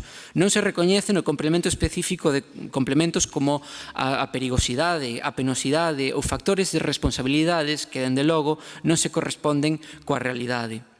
Por outra banda, temos recentes recurtes orzamentarios, particularmente 2 millóns menos en benestar social nestes orzamentos que vimos de rexeitar hoxe, con recurtes en programas sociais, con 450.000 euros en programas sociais, un 38% menos, nos programas de emerxencia social ou, en fin, na renda social municipal. Permítame que remate simplemente dando un exemplo que eu creo que ilustra esta falta de planificación. Nos registramos durante o mes pasado unha pregunta sobre o plan de soidade non desexada que a alcaldesa publicitou, deu unha rolda de prensa e dixo que iba a lanzar ese plan de soidade non desexada alá por outubro. Hai unha pregunta que eu fago e que área estivo a cargo da redacción dun plan? E vostedes dime, non se trata dun plan en sentido amplo. Este é un programa municipal concretado en fases. Eu a verdade é que non entendo. Non entendo isto da mesma maneira que tampouco entendo como algo tan importante como un plan de soidade non desexada non se fai como é un verdadeiro plan, é dicir, dialogando cos grupos municipais, dialogando coas entidades e coas institucións interesadas na materia. Grazas. No que atinxe ao traballo realizado e os avances dos últimos anos no eido social, vou a centrarme en dos cuestións que penso que son claves. En primeiro lugar, o reforzo da rede de centros cívicos e servizos de proximidade. No primeiro trimestre deste ano, poñeremos a disposición da cidadanía 2 novos centros cívicos, o de Beduría e o do Birloque, que veñen a ampliar a rede de espazos municipais para ofrecer actividades socioculturais, servizos culturais e puntos de encontro comunitarios. Así mesmo, seguimos a traballar para adaptar e modernizar outros espazos de uso comunitario coa idea de achegar as políticas sociais ao día a día da xente, evitando desprazamentos innecesarios e fortalecendo o arraigo no barrio. En segundo lugar, outro dos aspectos fundamentais é a posta en marcha do Centro de Atención Social Continuada, do que xa falaba antes, co obxectivo de reforzar a intervención en situacións de urxencia e emerxencia social. A finais de ano, como saben, se puxo en marcha o Centro de Atención Social Continuada, un equipamento que permite dar resposta áxil ás persoas que atravesan por momentos de especial vulnerabilidade. Conta con profesionais especializados en orientación social, emerxencia habitacional e acompañamento persoal, servindo de ligazón cos demais programas municipais. Esta medida incrementa a cobertura das necesidades básicas de quen se atopa en situación ou en risco de exclusión, cunha intervención que aposta pola prevención e a rehabilitación como vías de inclusión. Agora ben, somos conscientes de que queda camiño por percorrer. En 2024, este Concello superou os 41 millóns de euros á área de protección e promoción social, dos cales máis de 12 millóns corresponden especificamente a servicios sociais. Xestionar con responsabilidade estes fondos implica mellorar e simplificar trámites para axudas como becas comedor ou como bonotaxi, afondando nun modelo de administración máis cercano e accesible. Afrontar tamén o reto da dependencia e do envellecemento, reforzando servizos como axuda no fogar e ampliando a atención ás persoas coidadoras, que é esencial, así como a coordinación entre profesionais. Tamén reforzar a colaboración interadministrativa, especialmente coa Xunta de Galicia en materias como saúde mental, vivenda social que comentaban ou a financiación estable de programas que exceden as competencias estrictamente municipais. Señor Soto, compartimos algunhas das súas reflexións. A valoración, aínda así, que fai o Goberno do desempeño da política social, sendo de verdade absolutamente prudente, é moi positiva. Os resultados son visibles: novos equipamentos, ampliación de prazas e servizo de axuda no fogar ou consolidación dos recursos de emerxencia. Tamén somos críticos, na medida que entendemos que a política social require unha mellora continua e un traballo cada vez máis vencellado á comunidade e menos asistencialista, efectivamente. Seguiremos a traballar para que ningunha persoa quede atrás e para que a Coruña continúe avanzando para ser unha cidade máis xusta, inclusiva e comprometida co benestar da súa veciñanza. Grazas. Moitas grazas, señor Soto. Señora Canosa, segunda pregunta do BNG. Grazas, alcaldesa. Cando vai realizar o Goberno local o acto público de recoñecemento de Ibrahima e Magat como fillos adoptivos pendente dende 2022? Vaise a realizar o próximo 24 de febreiro do presente ano. Señor Castro, hoxe estamos asistindo a un momento histórico con esta pregunta. Por primeira vez vostede responde ás preguntas do BNG dunha forma concreta. Simplemente responde o que se lle pregunta, porque até agora, pleno tras pleno, pois todos aquí son testemunhas de que as súas respostas foron evasivas, sin concrecións e mesmo, sinto ter que dicilo así, mentiras explícitas. Mas en calquera caso o titular non vai ser este, o titular vai ser que por fin o Goberno local cumpre con un deber que tiña pendente. Cumpre cos acordos da moción impulsada polo BNG e aprobada no pleno de setembro de 2021, instando a alcaldesa a iniciar o procedemento para nomear fillos adoptivos a Ibrahima e Magat, dous mozos senegaleses que expuxeron a súa vida para tentar salvar a de Samuel Luís nunha agresión cruel e homófoba que nos conmocionou na cidade. Vai cumprir por fin co acordo da Comisión de Honras aprobado de novo en pleno en marzo de 2022. Vai cumprir coa demanda que fixemos desde o BNG no pleno do pasado mes de novembro de executar dunha vez a homenaxe pública de agradecemento da cidade á lección exemplar de respeto, de tolerancia e de amor ao ser humano que demostraron a ollos de todos os coruñeses e coruñesas Ibrahima e Magat. Nese pleno de novembro, vostede respondeu que se faría, sen concretar data, e agora parece que sí que hai data, o 24 de febreiro. Teño que decir que xa era unha data coñecida, a pesar de que, pola habitual falta de elegancia do Goberno local, non se nos foi transmitida nin comunicada. En calquera caso, vai ser 3 anos e medio despois. E aínda así, xusto despois de nós volvermos registrar esta pregunta o 29 de xaneiro. É, por fin, cando o Goberno local reaxe e atopa un oco na súa axenda para lle transmitirmos pública e colectivamente a Ibrahima e a Magat o noso afecto e a nosa gratitude por nos axudar a construir a Coruña como unha cidade aberta, pacífica, tolerante, diversa e inclusiva, as mellores vacinas contra a indiferencia e o odio que están a asexar demasiado intensamente e demasiado perto. Remato cunha cita de Martin Luther King. A pregunta máis persistente e urxente sobre a vida é que estamos facendo polos demais? Ibrahima e Magat fixeron todo o que puideron por salvar Samuel, sen se faceren preguntas, porque respondeu de seu a súa educación e a súa ética. Fíxose xustiza agora, fagamos nós tamén o que compre, recoñecelos como fillos adoptivos públicamente e sabedores de que son parte para sempre do corazón que fai ser a Coruña unha cidade mellor. Bueno, este concelleiro sempre procura responder ao que se lle pregunta, ainda que ás veces as respostas poidan non gustar por parte de quen formula a pregunta. Si, é o 24 de febreiro e eu quero facer unha reflexión. Ibrahima e Magat efectivamente son patrimonio colectivo de toda esta cidade e eu creo que de todo o país, non? É indiscutible. E esencialmente desta cidade que sempre se caracterizou por ser unha cidade avanzada, por ser unha cidade absolutamente tolerante e aberta a todo o mundo. E digo que é patrimonio de toda a cidade porque eu percibo moita ansiedade por patrimonializar certas cousas que deberían, e así son, colectivas. Ansiedade que incluso leva a cometer un erro que desde o punto de vista da actuación política de calquera grupo mínimamente responsable, creo que soslaya principios fundamentais, que é o de precisamente respetar a vontade dos interesados en calquera tipo de procedimento. Ibrahima e Magat son e van a ser homenaxeados o 24 de febreiro porque eles mesmos acordaron con este goberno municipal que o mellor era facelo despois da sentenza do caso Samuel. Efectivamente, non teño ninguna dúbida de que iso é coñecido por este grupo. Por que se obvia unha información tan trascendental? Descoñezo as causas, pero a sentenza foi o pasado 8 de xaneiro e, efectivamente, a partir do 8 de xaneiro nos pusemos a traballar, como non podía ser de outro xeito, para preparar esta homenaxe que se fará o vindeiro 24 de febreiro.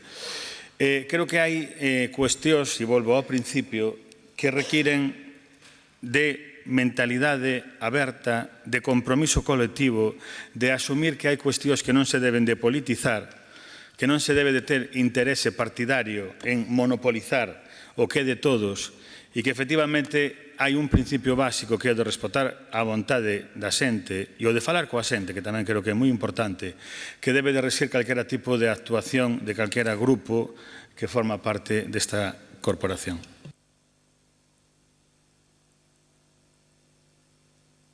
Ben, moitas grazas. Terceira e última pregunta do BNG sobre asociacións veciñais. Señor Soto. Sí. Cal considera o Goberno que debe ser a función das asociacións veciñais?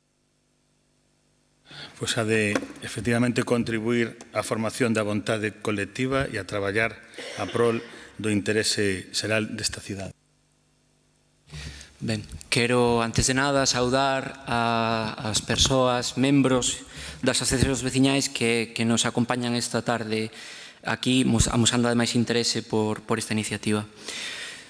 A función das asociacións veciñais é defender os intereses dos barrios, trasladando as demandas da veciñanza, formulando propostas de mellora dos servizos e equipamentos públicos da súa zona e actuando como vectores de cohesión do tecido social.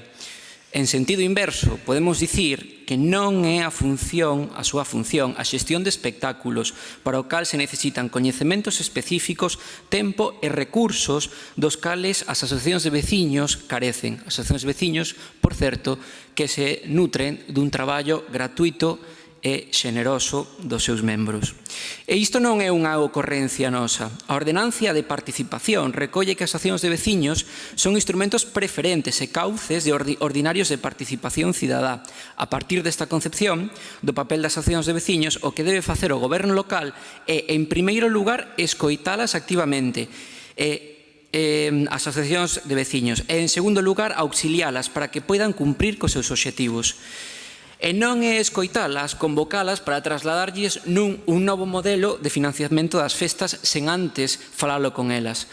Se este goberno estivese escoitado, dende logo non tería optado por un modelo que fai recaer íntegramente nelas a organización das festas. E non o tería feito, porque a queixa que se trasladaba daquela e que xa trouxo este grupo municipal a pleno en setembro era a crecente falta de colaboración do Concello coas asociacións de veciños e veciñas na organización das festas de barrio. E cal é a solución que vostedes plantean a este problema? Bueno, pois anunciar un novo modelo de financiamento que fai recaer en exclusiva nas asociacións de veciños e veciñas a carga da planificación das festas e da contratación das actividades e servizos. Un novo modelo que aumenta a carga administrativa destas asociacións ata puntos insostíveis. Tanto é así que ata 9 asociacións de veciños e veciñas sacaron un comunicado trasladando que non participarán dese novo modelo. Hai incluso outras que a día de hoxe son moi activas que, dado o estado das cousas, nin se atreven aínda a dar o paso de organizar as festas do seu barrio. Eu pregúntolle, que valoración fai disto o goberno local? No pleno de setembro, como xa dixen, do ano pasado, pregunteilles a vostedes por isto. E vostede responder, señor Castro, que xa se fixera cargo do problema. A vista está que non é así. Pedímoslle que reconsidere a súa posición. As festas son un vector de cohesión dos barrios, de creación de comunidade e de espazos compartidos. Unha acción de goberno progresista pasa por apoialas e por colaborar activamente coas asociacións veciñais. Grazas. Efectivamente, as festas son un instrumento esencial para a creación de comunidade, para o reforzo da identidade, para o apoio á cultura de base. E eu, a verdade é que estou moi contento de que se asuman estes postulados por parte do BNG, porque hai veces nas que non queda de todo claro que se valoren as festas na súa xusta medida.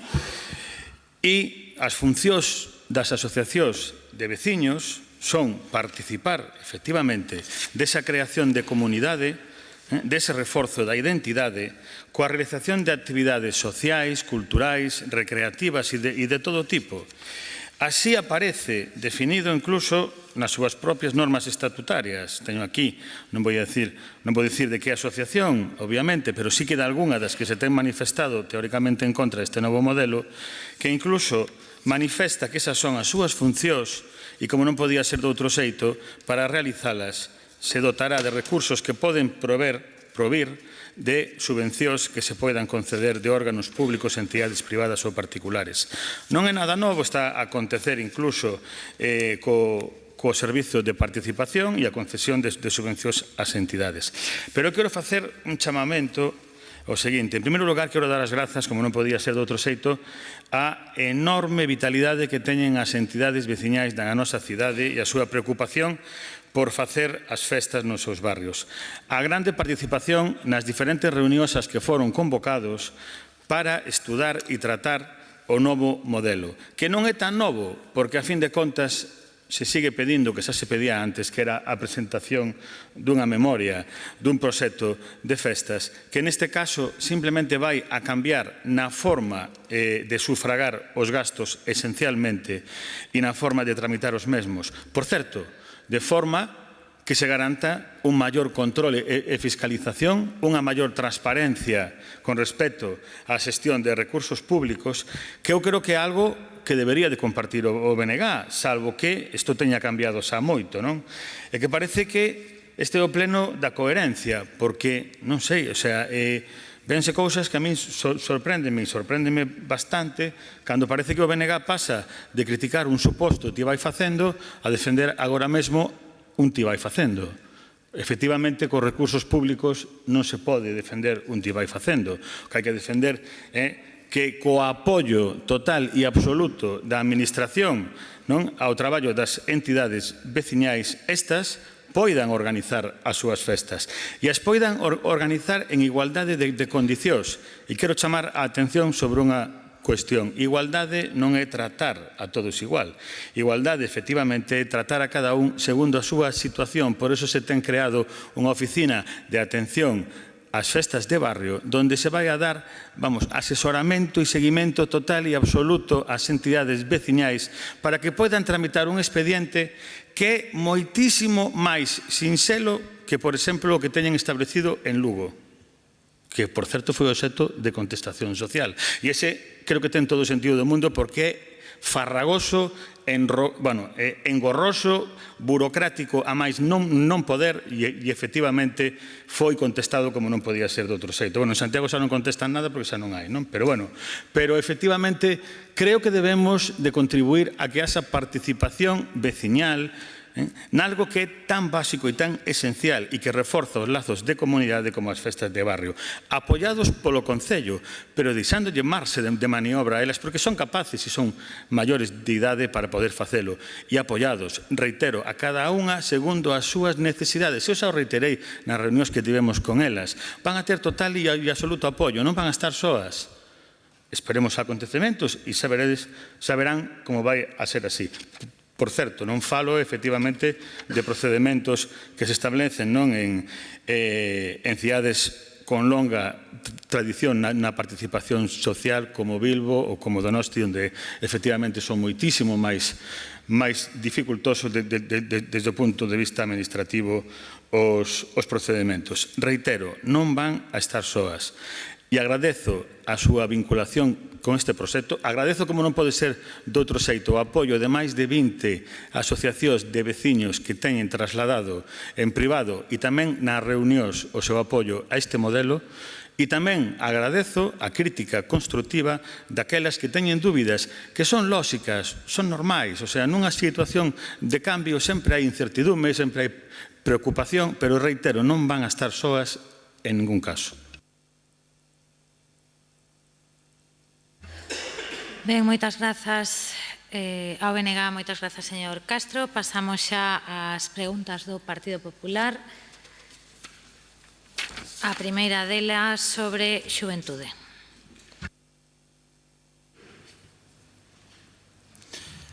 ¿Qué balance hace el Gobierno municipal de sus iniciativas para los jóvenes?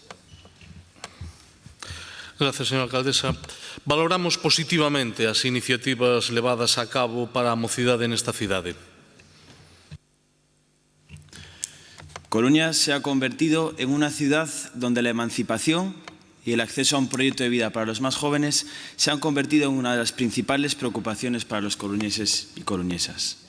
Sin embargo, lo que debería ser una prioridad para el Gobierno municipal y para su alcaldesa se ha convertido en una materia absolutamente residual en su agenda política. Han demostrado dar deliberadamente la espalda a los jóvenes, a su emancipación y a su promoción laboral y vital. Y hoy le pregunto aquí, señor Laje, ¿cuál es su propuesta para los jóvenes? ¿Qué nos propone a los jóvenes de esta ciudad? Más allá, remanso, naves de metrosidero, dinamización, ¿qué proyecto nos propone para desarrollar nuestra vida aquí en esta ciudad? Por cierto, una dinamización que ha sido adjudicada por más de 1 millón de euros a una empresa de la que se ha hablado en una comisión de investigación en el Parlamento gallego y de la que me temo que se seguirá hablando. Inés Rey lleva 6 años gobernando nuestra ciudad sin interesarse por los jóvenes. Hoy vamos a ser muy generosos con ustedes. Les vamos a dar la fórmula. Trabajo más vivienda. Trabajo. ¿Qué medidas han desarrollado ustedes para favorecer la inclusión laboral de jóvenes recién graduados y de aquellos que quieren empezar a trabajar en nuestra ciudad? Vivienda. Coruña se ha convertido en la segunda ciudad de España donde más se encarecen los precios de venta y donde más sube el precio del alquiler, un 9,5% de 2023 a 2024, con barrios críticos como Ciudad Vieja 17% o Lavañó un 12%. Ustedes se han convertido, y especialmente la alcaldesa, en un modelo perfecto para el señor Sánchez. Aprueba una ley de vivienda, somete a inseguridad jurídica a los propietarios, retira la responsabilidad de la administración, la pone en el propietario. Por cierto, el 80% de los tenedores de vivienda en España son pequeños propietarios, personas que componen su pensión con una vivienda. Y sin embargo, recibe a la ministra de Vivienda ayer en nuestra ciudad riéndose descaradamente de todos los jóvenes, diciendo que Coruña es un ejemplo magnífico de promoción de vivienda. Y pide a la alcaldesa que retiremos del debate político la vivienda, cuando desde que gobierna esta ciudad ha tenido en sus manos más de 1.400 millones de euros, de los que se han traducido en 0 viviendas para jóvenes. Y nos pide Inés Rey que retiremos del debate político la vivienda, cuando debería de ser su prioridad, cuando no tendrían que trabajar más que por favorecer a los jóvenes de esta ciudad. Y nosotros, insisto, hemos propuesto, y lo hemos hecho cada vez que han traído un presupuesto a esta Cámara. Les hemos propuesto una estrategia municipal de juventud. Sí, está ahí, consúltela. Hemos propuesto la creación de una plataforma de juventud a nivel europeo. Ampliar el convenio con la Asociación de Jóvenes Empresarios para favorecer la inserción laboral. Por cierto, señor Castro, en julio del año pasado anunció un proyecto de residencias artísticas. ¿Dónde está? Dijo que iba a estar funcionando en 2025. ¿Dónde está? Estamos en febrero. Modificaciones fiscales para la emancipación juvenil. Y, en último lugar, impulsar que la residencia universitaria sea una realidad pública. Deben liderar esto, es lo que le estamos pidiendo a los jóvenes de la ciudad. Dejen de vivir de espaldas y centren su política en la verdadera emancipación y promoción de los jóvenes en nuestra ciudad. Muchas gracias.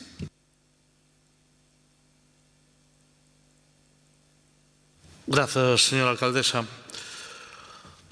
Bueno, evidentemente se podría entrar moi en detalle se o debate fora con algo de rigor, non? Creo que hai competencias municipais, nas competencias municipais este goberno está operando e actuando. Aquí fíxose unha intervención dun totum revolutum que, en calquera caso, é un pouco difícil de abordar. O millor que pode facer este Concello para mellorar as condicións de vida da xente moza é apostar pola dinamización económica, pola protección social e por apostar por programas que fomenten o emprendemento. Dice que non saben o que se fixo. Bueno, por un lado dice que non saben o que se fixo, por outro citan o Remanso, é dicir, espacio juvenil con máis de 15.500 visitas no ano 2024, Cando se fala das naves do Metrosidero, fano casi de forma displicente. Creo que estamos a falar de 16.000 mozos e mozas que estiveron neste espazo municipal en 2024. Si falamos de programas concretos, podríamos falar da Rede Municipal de Información Xuvenil, do programa Nocturnia, dos locales de ensaio, da terceira edición dos directos no Castelo, e seguramente alguén diría que estamos a falar de ocio ou estamos a falar de actividades para a mocidade. Así é, así é. Segundo os datos do Observatorio Municipal, o paro entre os mozos e mozas de 16 a 29 anos tivo unha reducción do 28,4% entre o 2020 e o 2023, pasando de 2.341 persoas desempregadas a 1.688. A contratación indefinida nesta cidade no ámbito xuvenil medrou un 14,6% no último ano. Claro, podémonos quedar nas cifras. Ao final as cifras non son suficientes porque quedaríamos na complacencia de que se millorara. Agora, o que é unha auténtica tomadura de pelo é que por parte do Partido Popular se veña aquí a falar das políticas de emancipación ou de vivenda. Non sei se viven nunha realidade paralela. Este goberno municipal atopouse unha cidade con pouco dinamismo e con casi todo parado, e o que podo decir é que hai unha tarefa feita dentro do ano 2019 para mobilizar recursos para que hoxe, entre a vivenda pública e a vivenda privada, haxa unha perspectiva a 4 ou 5 anos vista que permita dar unha resposta. Ben vida a Xunta de Galicia, que por fin parece que arrancou e detectou que ten competencias e que pode, ademais, operar con elas. Podría tomarme máis en serio a pregunta que fixeron, pero desde logo nos términos en que se expresou creo que non corresponde, desde logo que me poña a súa altura, non o vai a conseguir por moito que o intente. As políticas que permiten a emancipación fundamentalmente pasan polo emprego, polo acceso á vivenda e polas oportunidades de emprendemento. No campo da formación, fai ben pouco tempo a alcaldesa e a miña compañeira que leva os temas de emprego anunciaron un dos programas de formación máis potentes que pode facer un concello. Creo que unha inversión con máis de 3 millóns de euros, non sei se vostede pode citar algún concello en 100 kilómetros á redonda que teña un programa deseñado como o que foi formulado pola área de benestar no seu momento e pola área de emprego de forma concreta. Podría poñerlle moitos exemplos. Evidentemente estamos a falar da transformación dunha empresa municipal nunha verdadeira empresa de vivenda, estamos a falar do desenvolvemento dos polígonos, estamos a falar da construcción de vivenda como o edificio do que se daba conta no día de onte, e en calquera caso falamos sempre do que fai o Concello da Coruña.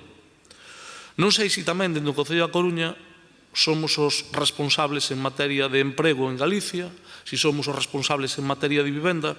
Agora ben, veñen a pedirnos a nos responsabilidades e nós temos cousas que contar e temos cousas das que responder.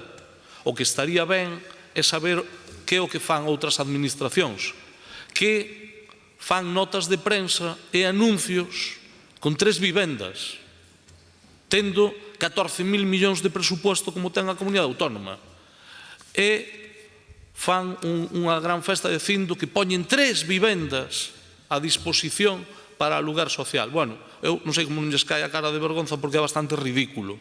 Bastante ridículo. A aposta que fai o Goberno Municipal en materia de vivenda creo que a explicou con bastante precisión o meu compañeiro Concello de Urbanismo. Permítame que non yo volva a repetir, espero que despois repasen o pleno e tomen nota. En calquera caso, as políticas que teñen que ver directamente coa mocidade están explicadas e explicitadas. E máis, invito a que busque algún programa de potenciación do emprendemento e da formación como que está abordando o Concello da Coruña. Políticas de emprendemento, políticas de emprego, políticas de vivenda e, por certo, tamén políticas de ocio e políticas de benestar social. Creo que temos que ser capaces de cubrir os diferentes campos de actuación. Co cal, agardo que a resposta sea suficientemente explícita, non digo que satisfactoria, pero sí explícita ao respecto do que preguntou. Nada máis. Grazas. Pasamos á segunda pregunta do Partido Popular sobre festas nos barrios. Señor Coira. Muchas gracias. ¿Qué alternativas plantea el Gobierno municipal tras el rechazo mayoritario de las entidades vecinales al nuevo modelo de organización de fiestas en los barrios? Non existindo tal rechazo mayoritario, apoio e colaboración e mellora con recursos que do que se trata as festas. Bueno, antes que nada, saludar a los representantes de las asociaciones vecinos que nos acompañan y que están realmente muy preocupados. Y antes de continuar con este tema, con respecto a la política de vivienda, si la política de vivienda de este ayuntamiento son los 5 pisitos de Pontejos que están ahí desde hace 28 meses que no somos capaces de acabar, yo creo que ejemplos de políticas de vivienda pocos podemos hacer. Pocos podemos hacer. Las asociaciones de vecinos son entidades de barrio formadas por personas voluntarias que constituyen entidades sin ánimo de lucro que se preocupan por los problemas de las personas, de su entorno y de su barrio, que como todos sabemos realizan actividades, colaboran, ayudan, hablan con las administraciones cuando existen los problemas, denuncian e intentan conseguir la mejora de la calidad de las personas que viven en ese barrio. Y también se encargan, muchas de ellas, casi todas ellas, de organizar las fiestas tradicionales de sus barrios. Estas fiestas tradicionales y populares, de las que podríamos decir que las asociaciones de vecinos atesoran este patrimonio intangible de la ciudad, que está en la memoria de los jóvenes y de los no tan jóvenes, y que recordamos pues muchas fiestas que se organizaban por las asociaciones de vecinos y que ellas quieren seguir organizando, y que nunca le pidieron a nadie un cambio de modelo, y que un buen día, en el mes de octubre, se vieron con que el señor concejal les reunía en el Ágora, creo recordar, y les anunciaba que iba a cambiar un modelo. Después, el 9 de enero, les decía que ya había decidido cómo tenía que ser ese modelo y que tenían 15 días, creo que el plazo acaba el 15 de febrero, para presentar las solicitudes. El Ayuntamiento es una organización administrativa, política, con 1.500 empleados, con un presupuesto que supera los 300 millones, que además tiene un organismo autónomo que es el INCE, con un presupuesto que en términos generales siempre acaba superando los 10 millones de euros, con personal que se dedica específicamente a organizar actividades culturales en recintos y actividades culturales y fiestas en la calle. Este organismo, hasta ahora, era el organismo en el que se apoyaban las asociaciones de vecinos para realizar las fiestas en sus barrios. Y ahora, de repente, se encuentran que esto no es así y que se tienen que convertir en unos expertos en procedimiento administrativo, tienen que hacer proyectos, tienen que contratar artistas, tienen que contratar electricistas, tienen que pedir permisos, tienen que hacer seguros. Y como usted puede suponer, señor Castro, esto a muchas de estas entidades les supera. Les supera.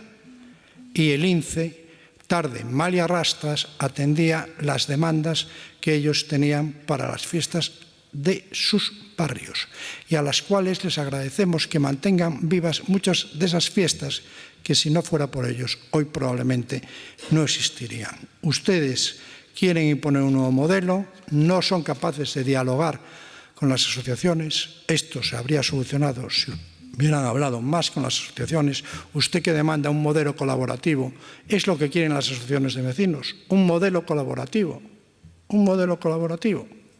para poder llevar a buen puerto las fiestas de los barrios. Parece que esto no va a poder ser. Van a tener que o no hacer las fiestas o hacerlas vía subvención, lo cual no sería nada bueno ni para las asociaciones, ni para los barrios, ni para las entidades. Y estaríamos cometiendo un error. Por favor, hablen con las asociaciones, ayúdenle, escúchenlas, atiendan rápido sus demandas, no piden mucho, se conforman con poco y realmente hacen una labor que no hace el Ayuntamiento a pie de calle. Y están defendiendo el patrimonio cultural intangible de todos los barrios, que es una obligación de todos. Nada más y muchas gracias. Bueno, para empezar por la definición que eu creo que é importante, do que se trata é de mellorar o modelo, non de cambiar o modelo, de melloralo aprendendo da propia experiencia.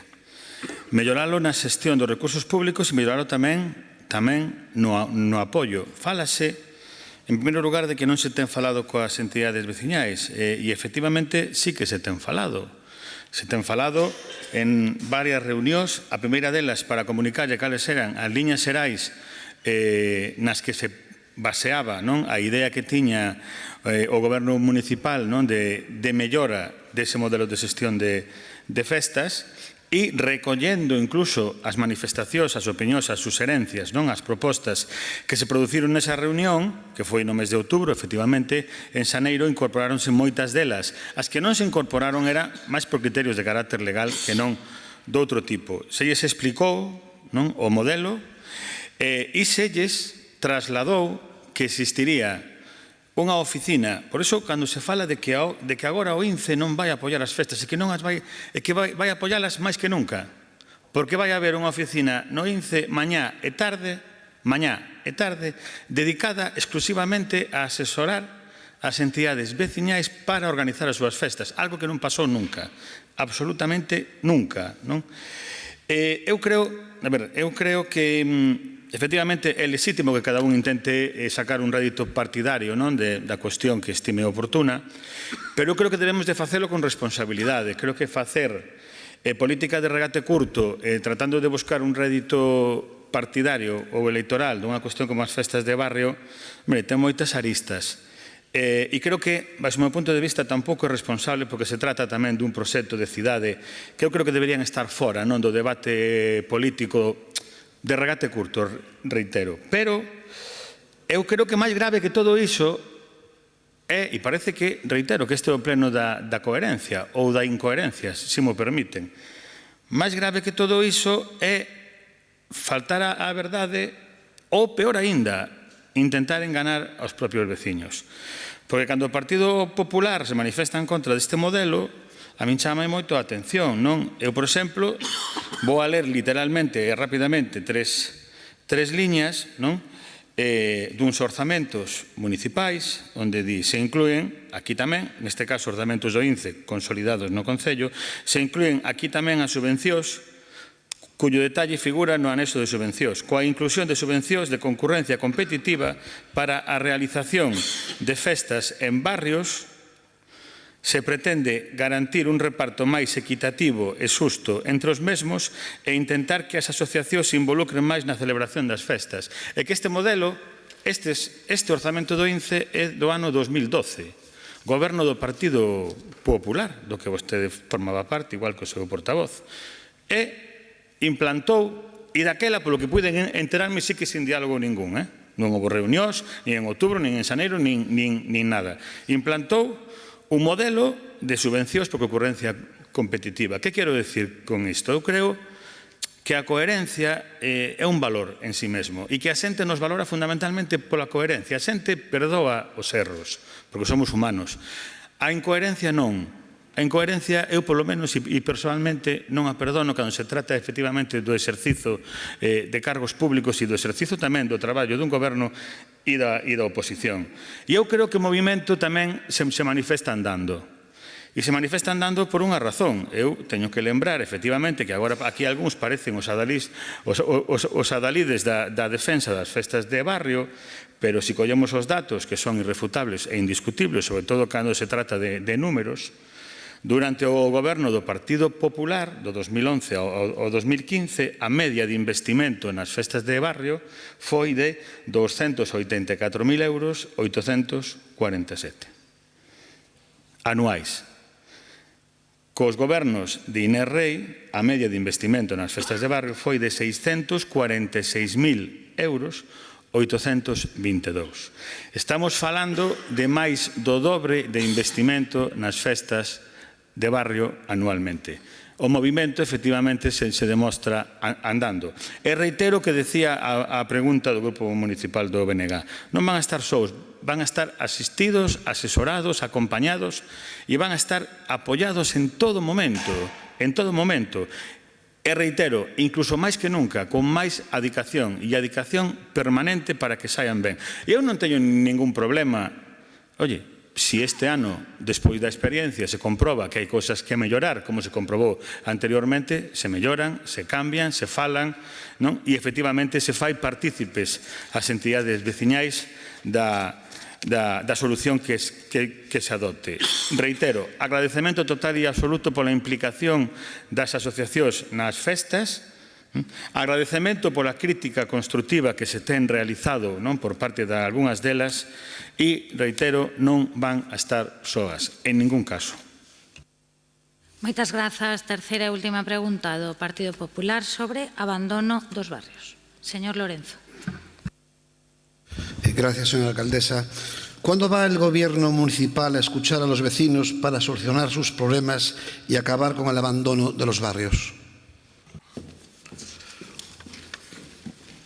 Boa tarde, señor Lorenzo. Permítame que lle responda con outra pregunta.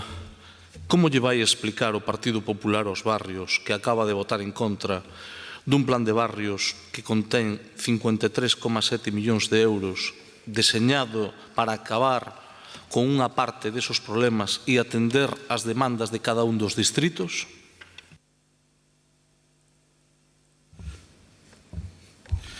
Muy fácil.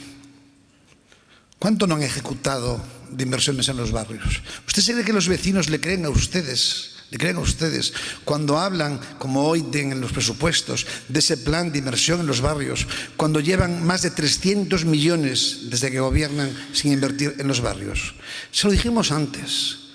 Se lo dijimos cuando hablamos de los presupuestos, que le votamos en contra. ¿Por qué? Porque ustedes no son creíbles. Se lo dije yo. Se lo dijo el señor Jorquera. Ustedes no cumplen. Ustedes ponen blanco sobre negro, pero después no ejecutan. Entonces, no lo tiene usted que decirme a mí, se lo digo yo a usted. Y lo que denunciamos nosotros es esa falta de ejecución de presupuesto y esa falta de credibilidad.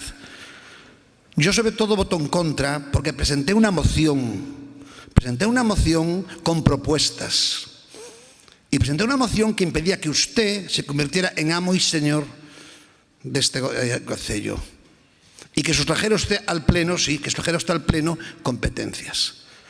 Eso fue la moción que presenté yo, contra el cambio de esas bases de ejecución que usted ha cambiado por la puerta de atrás, sin encomendarse a Dios y al diablo, aprovechando lo que yo llamo casi un fraude de ley, porque la ley no pretende eso, no, la ley no pretende eso.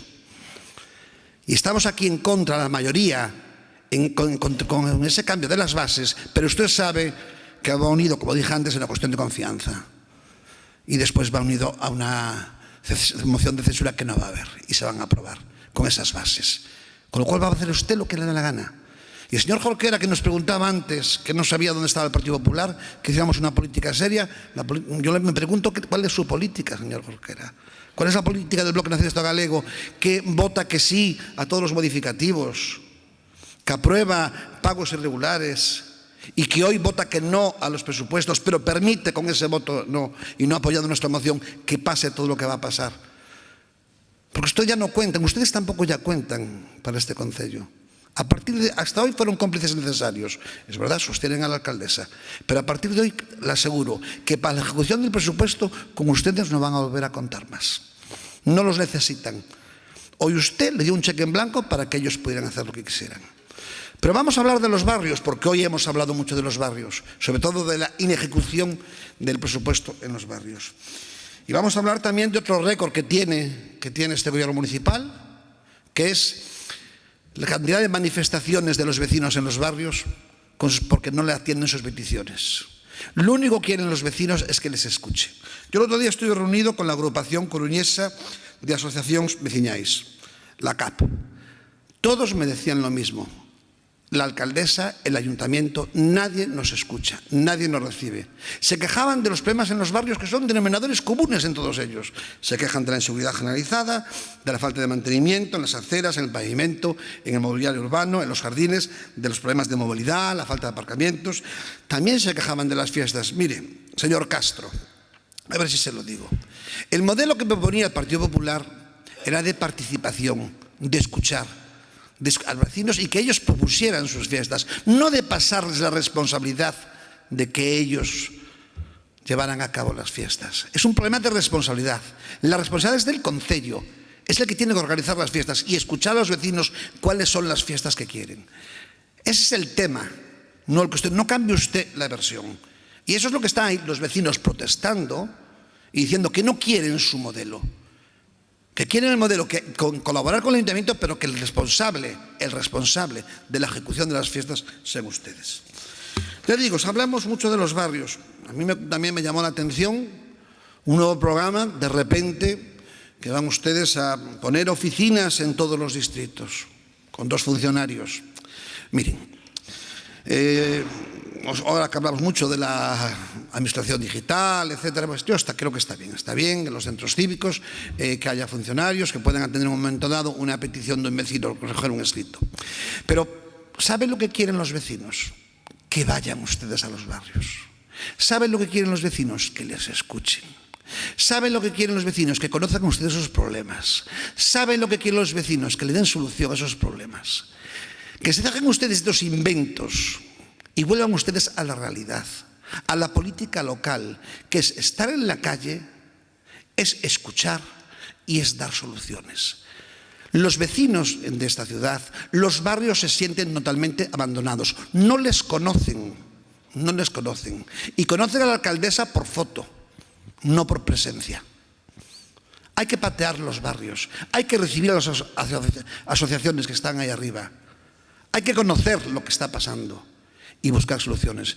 Pero sobre todo, ya que me lo pone así de fácil, ahora que tiene ese presupuesto que usted sabe como yo que se va a aprobar, solo le pido un favor. Ojalá que se ejecute. No siga usted mintiendo, no sigan ustedes, engañando, como el año pasado, que dejaron 80 millones sin ejecutar en las inversiones en los barrios. Cuando lo oí ahora escuchar del programa de juventud de 3 millones, me preguntaba yo, ¿y cuántos de esos 3 millones puestos en el presupuesto aún al día de hoy no se han ejecutado? Gracias por su atención.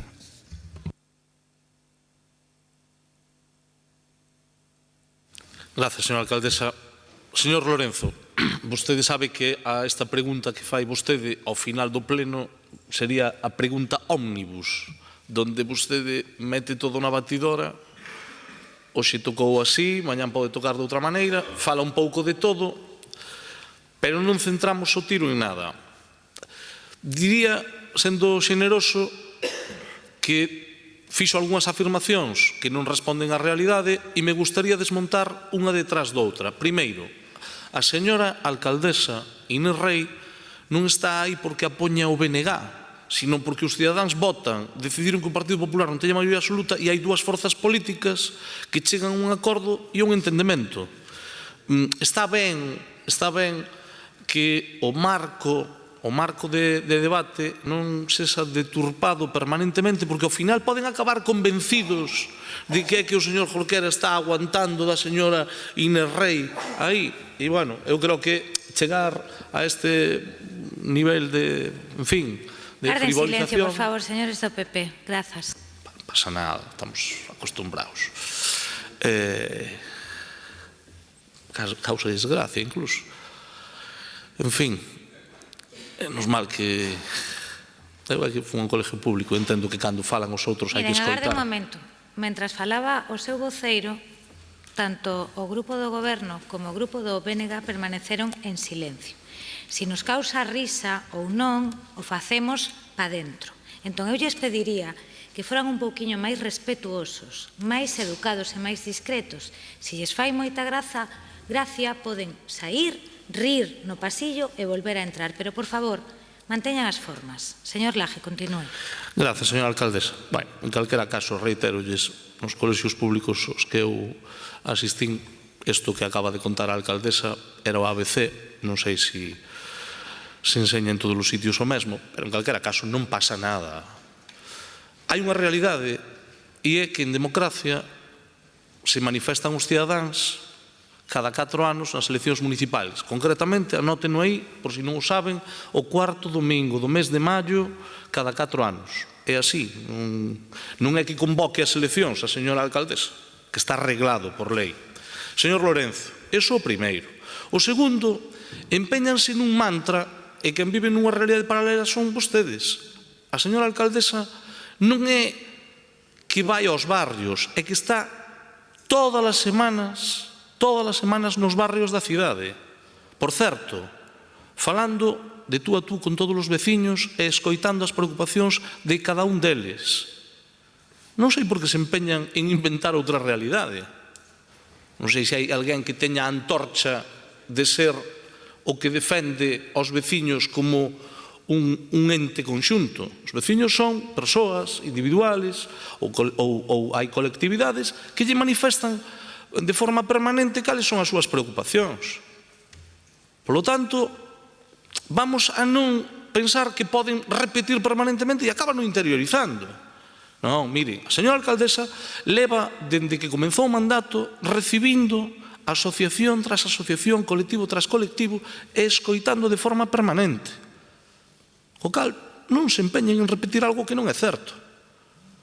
Concelleiros e concelleiras, cada un está permanentemente atendendo o seu distrito e atendendo a área que lle toca gobernar. E vostedes, derivado do acordo que fixemos, teñen todo o tempo do mundo tamén para facer o que teñen que facer como oposición, que é recoller propostas e tal. E nós agradecémoslo moitísimo, aproveito para decirlo. Fan unha labor encomiable, achegándonos todas esas cousas que nós moitas veces non nos enteramos porque non se pode chegar a todo. E ás veces formulan algunha proposta e tamén son útiles. Claro que son útiles sobre todo cando achegan propostas. Oiga, pois hai que mellorar isto aquí, hai que mellorar isto noutro sitio. Perfecto. Hai unha terceira cuestión, señor Lorenzo. Poden seguir repetindo cifras e cifras que non sei de onde as sacan, pero que hai é unha realidade incuestionable. Incuestionable porque o dice a Conta Xeral, o dice o Consello de Contas e o dicen os propios datos oficiais. Non nos inventa nin a alcaldesa, nin os invento eu, nin ningún membro do goberno. Esta cidade é a cidade de maior execución orzamentaria de toda Galicia.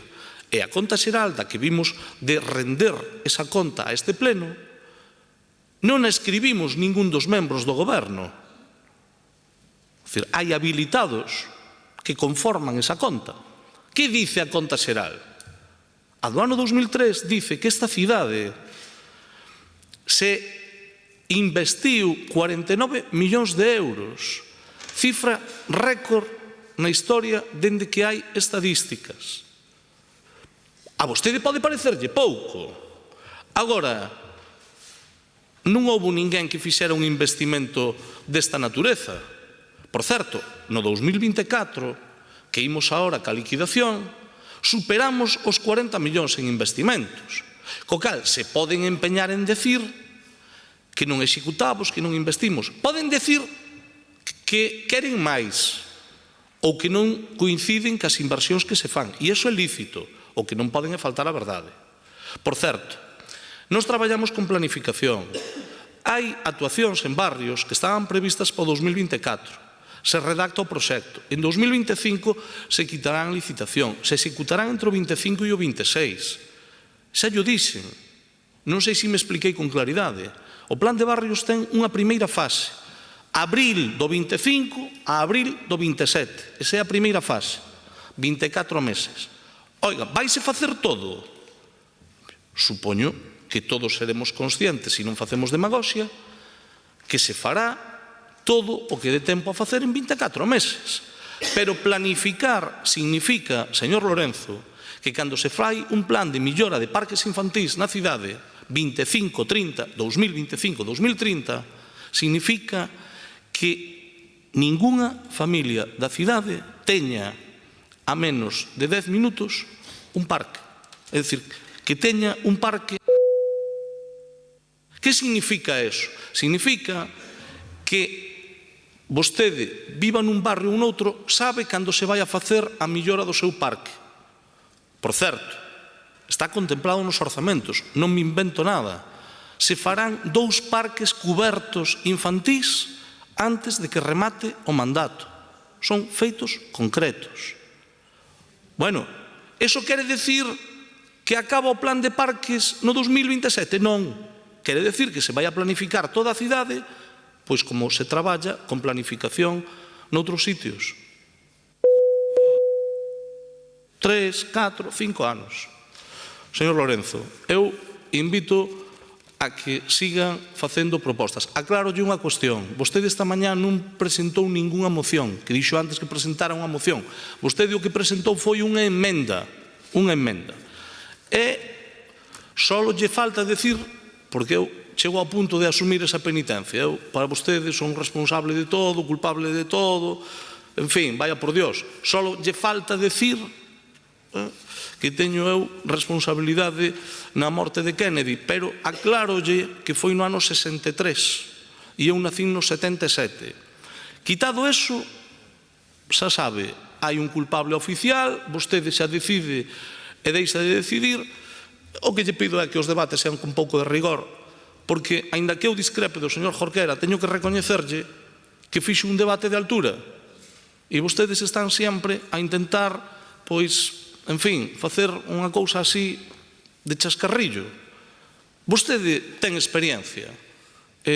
Por favor, sean capaces de ser constructivos, que hai moitas posibilidades de chegar a moitos acordos. Fagan ese esforzo. A man do goberno está tendida, volvo a decir. E, por certo, para que o saiba, de todas as propostas que fixo o Partido Popular vía alegacións do orzamento do ano anterior, máis da metade están contempladas nas accións deste goberno municipal. E terei a oportunidade de detallarlle unha a unha para que entenda... Pero hoxe non. Non, para que entenda que as propostas que fan cando son positivas tamén son recollidas. Nada máis e moitas gracias e perdone, señora alcaldesa. Ben, moitas grazas, señora Neira. Pode pasar, rematan as preguntas de resposta oral. As preguntas de resposta escrita serán respondidas antes do vindeiro pleno e aquí, se me permiten facer un apunte, o Grupo Municipal do BNG presenta 22 preguntas escritas, o Partido Popular presenta 1084 preguntas escritas. Despois de que non se aplaude no pleno, nin abaixo nin arriba, non sei se o sabe, díxeno na primeira sesión. E non ten a palabra, señor San Claudio. Mire, señor Lorenzo, eu encantada de que os membros do goberno dediquen horas a responderlle cantas persoas están apuntadas ás actividades de estiramientos e control postural, taller de cocina, rueda cubana ou patchwork. Pero si quedáramos en que racionalizarían a presentación de preguntas escritas toda vez que chegan a colapsar algún servicio. Nada máis. Vostede dixo que o fai. Non, non pode. Non hai alusión. Xa lle expliquei, señor Lorenzo, que non existen as alusións cando fala a presidencia. Non ten a palabra. Señor Lorenzo, non ten a palabra. Chámolle a orde. Apague o micro. Mire, solamente le digo que se dirigió a mí y por alusiones, si le puedo contestar. Señor Lorenzo, apague o micro. Mire, voulle explicar unha cousa. Por favor. Si poden apagar o micro do señor Lorenzo, xa que el non entende de nada. Mire, voulle explicar unha cousa, porque xa lle dixen 3 ou 4 veces e veo que lle costa. Non existen as alusións cando fala a presidencia. Por qué? Porque a presidencia pode e ten esa facultade de falar en calquera momento do pleno. E efectivamente, me dirixo a vostedes, outras veces ao goberno, outras veces ao BNG. Non me dirixo a duendes, nin a entes, nin a nada que non exista, nin a nada intangible. Diríxome a vostedes, simplemente lles digo, como nota, que o BNG presenta 22 preguntas e vostedes 1084, e que vostede recoñeceu que no anterior pleno, que eran creo que en torno a 500 ou 600, se pasaran, ben, agora presentan 1084, nada máis, xa lles imos contestar canta xente está no taller de cocina, na rueda cubana e en corte e confección, queden tranquilos. Pasamos xa aos rogos, comeza o BNG, pode sair, señor Rodríguez, garden silencio, por favor, e o turno do BNG. Grazas. Para distendir un pouco, non me gustou nada que o señor Lajetuñas pretendese pasarme a pelota no asesinato de Kennedy, porque eu nací en 1961. Pero en calquera caso, para abreviar, vou ler simplemente a parte final dos rogos, co rogo engadido aos membros do goberno local que lean, cando menos, a exposición de motivos que os fundamenta. Rogo relativo ao arquivo municipal. Rogo que o goberno local encargue os proxectos e inicie os trámites necesarios para estudar o traslado das distintas seccións do arquivo municipal da Coruña, o edificio municipal situado na praza Indalecio Prieto, unha vez que este fique baleiro tras o traslado de urbanismo e servizos sociais ás dependencias da fábrica de tabacos. Rogo relativo á liña 1 do transporte público urbano. Ante a crecente degradación deste servizo, rogo que o goberno local realice xestións oportunas para que se mellore o servizo da liña 1 de autobuses urbanos. Logo, relativo aos problemas de acceso a un garaxe situado no número 2 da rúa Vicente Aleixandre por mor dunha actuación municipal. Rogo que o goberno municipal no sucesivo informe con antelación suficiente e polos medios máis directos e oportunos das actuacións na vía pública a veciñanza que se vai ver afectada polas mesmas a efecto de accesos a garaxes, vivendas e outros locais, estudando e ofrecendo alternativas sempre que fose posible ou dando unha marxe de tempo suficiente para que a dita veciñanza poda procuralas. E por último, rogo relativo a respecto do chan de madeira da rúa Jacinto Benavente. Rogo que o goberno municipal manteña de xeito continuado o pavimento de madeira da rúa Jacinto Benavente, cambiando as táboas soltas e levantadas e mitigando os riscos de caídas. Rogo oral a respecto do grave problema de insalubridade pública na Agra dos Mallos. Na Agra dos Mallos, a par das vivendas habitadas por varias familias, aínda permanece en pé unha que tamén no seu tempo foi vivenda, pero hoxe está en estado de grave abandono, reducida a unhas ruínas despois dun incendio e que se ten convertido nun gravísimo problema de insalubridade pública pola cantidade de lixo que se acumula ao seu arredor, ademais de ser, infelizmente, tamén foco habitual para o consumo de drogas. Todo isto que describimos permanece así a moi poucos metros dun espazo municipal como é o Centro Cívico dos Mallos e dunha zona de xogos infantís, un lugar ademais tamén habitualmente utilizado no tránsito peonil. Por iso rogamos dende o BNG que o Goberno municipal actúe no prazo máis inmediato activando os protocolos correspondentes para actuar sobre esta zona que describimos e garanta a hixiene pública e a seguridade na contorna máis próxima. Rogo oral a respecto da instalación da escultura de Ramón Conde que homenaxea aos irmáns da Lixivia.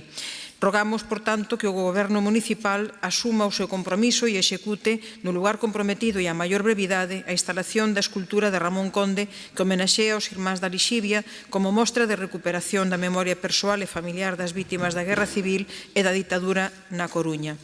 E, finalmente, a pesar de que o Goberno local deu resposta a través de nota de prensa xusto o día seguinte ao rexistro deste rogo oral, para que non fique no esquecemento, dou tamén lectura ao rogo. Rogamos dende o BNG que o Goberno municipal rectifique a maior brevidade a decisión e volva a reordenar o aparcamento en liña na Avenida dos Mallos para evitar os actuais problemas que impiden a normal circulación do autobús urbano da liña 11. Grazas. Rogo oral a respecto dos continuos problemas co estacionamento irregular de vehículos nas proximidades dos campos da Torre. Rogamos que o Goberno municipal actúe e mobilice os seus recursos para actuar contra o estacionamento indebido na contorna dos campos da Torre, singularmente no relacionado coa invasión do espazo do carril bici e acompañe medidas de maior vixilancia e control con iniciativas de educación e sensibilización. Moitas grazas ao BNG. A mesa de idade do Goberno municipal composta polo señor Vázquez e o señor Díaz danlle as grazas por ler únicamente a parte dispositiva. Turno para o Partido Popular.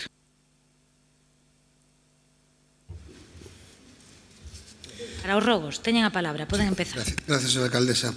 Pedimos que o Goberno municipal realice as xestións oportunas para formular a memoria específica correspondente aos servicios sociales de igualdade e benestar social, que permita entender con claridade as prioridades e distribución dos recursos nesta área e así evitarnos tener que hacer máis de 1000 preguntas escritas no Pleno.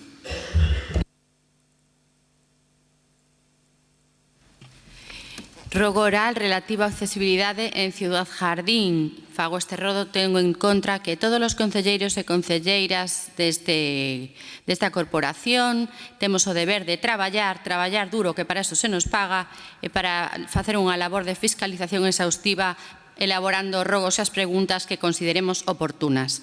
E para iso pedimos que o Goberno Municipal leve a cabo de xeito inmediato o arranxo das beirarrúas de Ciudad Jardín, tanto no relativo ao pavimento que, como xa se mencionou, presenta un enorme deterioro, como o seu ancho para así previr caídas e conseguir que sexan rúas accesibles. Rogo oral relativo á accesibilidade no Concello. O Grupo Municipal do Partido Popular por enésima vez realiza o seguinte rogo: o cambio do elevador da entrada que non permite o acceso a moitos usuarios de cadeiras de rodas automáticas debido ao seu tamaño, instalando un máis novo e moderno que permita unha maior autonomía. A instalación dun timbre na entrada accesible para usuarios en cadeira de rodas que permita avisar ao persoal correspondente. Facilitar a orientación nas salas e no edificio a través de pictogramas ás persoas con discapacidade cognitiva.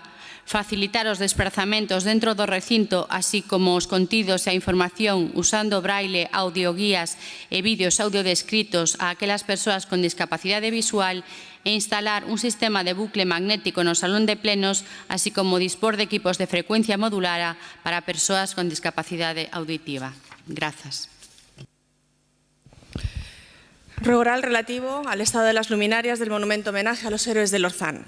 Desde hace varios años la iluminación del monumento que homenajea a los héroes del Orzán no funciona, lo que impide contemplar su esplendor en horas nocturnas. Por ello, y pese a las coacciones a la actividad de los miembros de este grupo, ruego que se lleven a cabo las tareas oportunas para recuperar la iluminación de la escultura y su entorno y así demostrar que las palabras no se las lleva el viento y el recuerdo de los 3 agentes no cae en el olvido por el abandono y el descuido tan habituales de este Gobierno. Muchas gracias.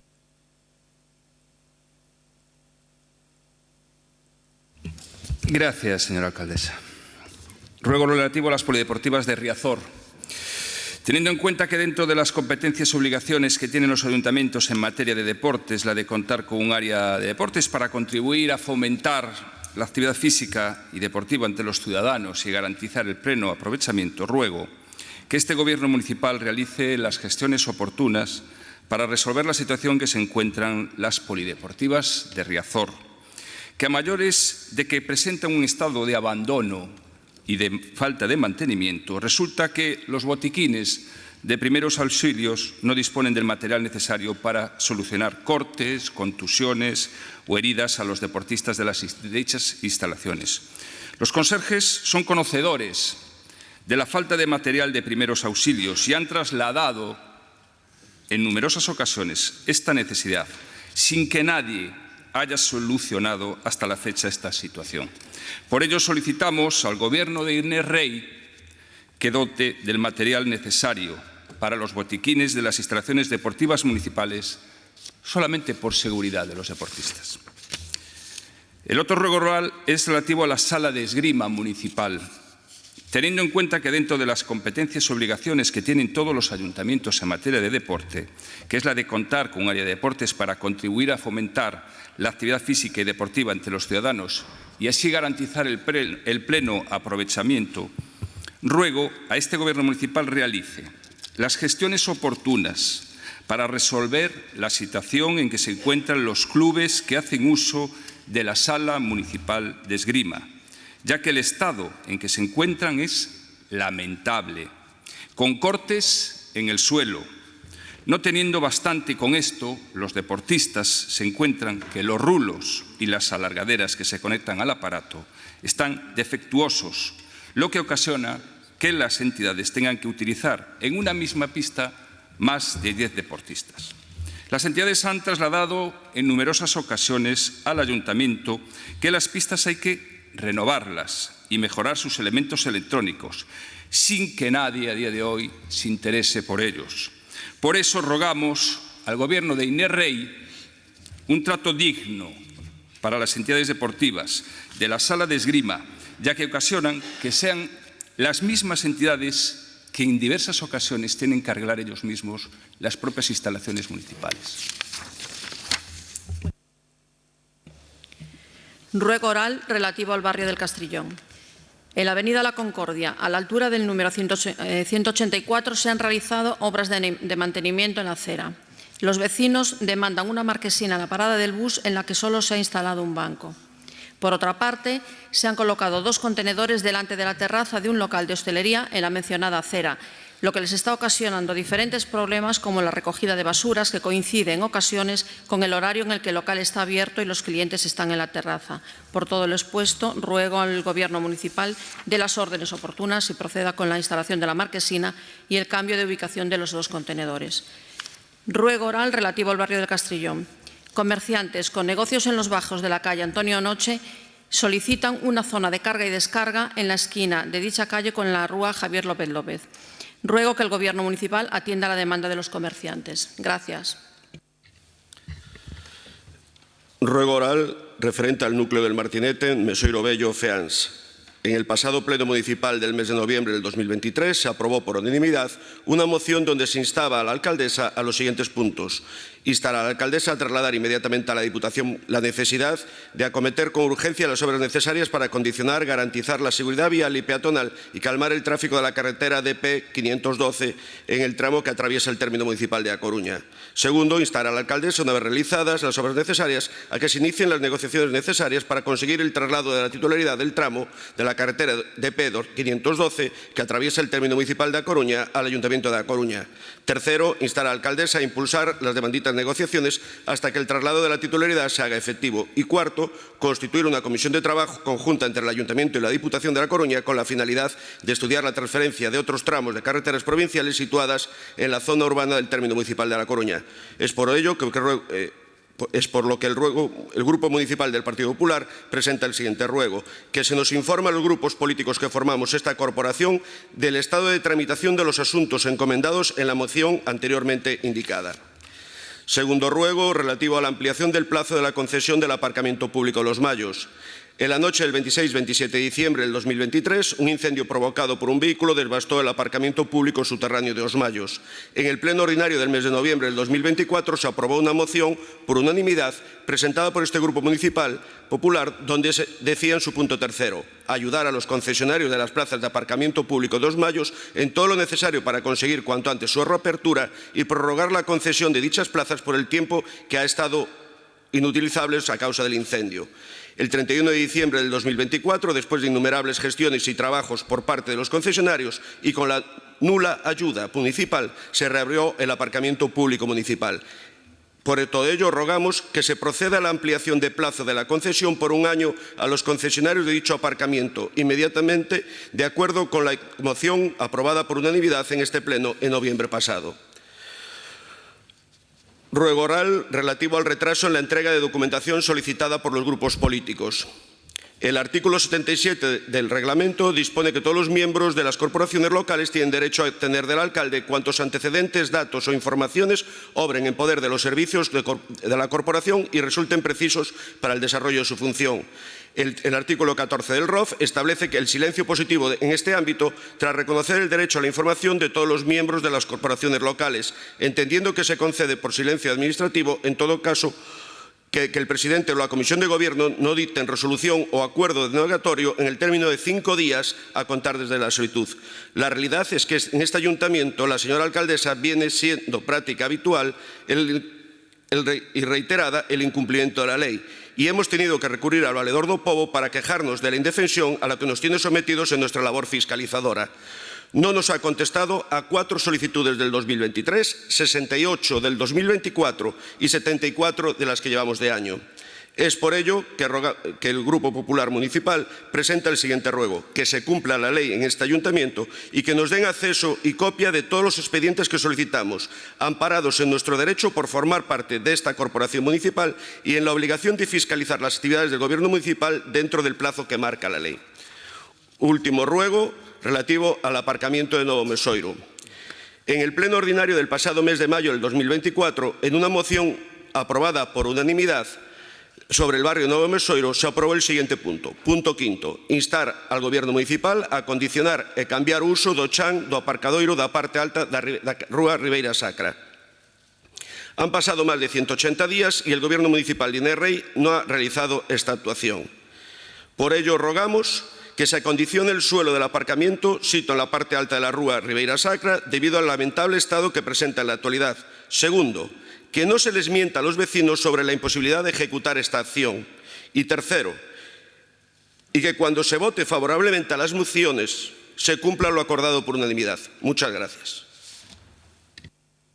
Moitas grazas ao Grupo Popular. Remata aquí o pleno ordinario do mes de febreiro. Pasamos xa ao escano cidadán. Señor Fernández Martín, benvido ao pleno do Concello da Coruña. Pode falar de pé ou sentado como estea máis cómodo e ten 3 minutos para facer a súa intervención, tras a cal será respondida polo Concelleiro de Cultura, o señor Castro. Novamente, benvido, boa tarde, moitas grazas pola súa participación. Boa tarde a todos. Lamento estar aquí otra vez. A veces pareciera que la política se dedica a sus cosas. A pie de calle supone un reto no contagiarse de sus formas y no perder la relación de escala de lo cotidiano, verdadero lugar de lo político. Tras un año vuelvo a trasladarles en responsabilidad lo acontecido en mis reuniones en el INCE, procurando la institución de un programa de residencias artísticas en la ciudad. Silencio administrativo, regresión de derechos adquiridos, como la cancelación de los presupuestos participativos y las ayudas a la creación, ausencia de tecnologías de relación y escucha del contexto, como el inactivo Consello da Cultura o la inexistencia de concursos públicos, desconfianza en la participación y, he de decirlo, prejuicios y desconocimiento de la realidad en la que se trabaja es lo que me he encontrado. No sin esfuerzo dispongo de los presupuestos de los últimos años del INCE.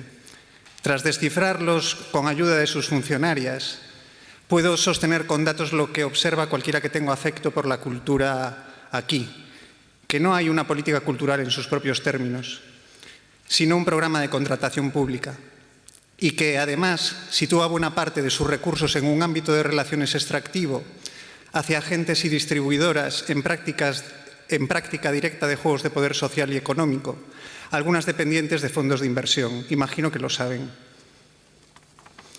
Lo que no tengo claro si tienen presente es que el capitalismo es una tecnología cultural. Es decir, que el capitalismo está dentro de la cultura y no al revés. La disforia en muchos modos de vida actuales emerge de confundir esta tecnología con el todo. Una cultura plural crea alteridad, salud social. Para su acompañamiento institucional tienen la responsabilidad de creer en sus ciudadanos y trabajadores culturales. Y lo refiero porque se me dice que la gente de la cultura no quiere trabajar. No se me dice en un contexto informal, se me dice en los despachos del INCE. Por resultar educado, diré que la incomprensión es mutua, aunque de mis palabras no debe extraerse reciprocidad, puesto que me he encontrado, por ejemplo, que no se entienden o no se conocen conceptos y prácticas relativas a la mediación cultural en el equipo de la Concejalía de Cultura. Está el INCE en bucles de retroalimentación negativa, extraviado en la defensa de imaginarios sin toma de tierra en las potencias vivas de la ciudad.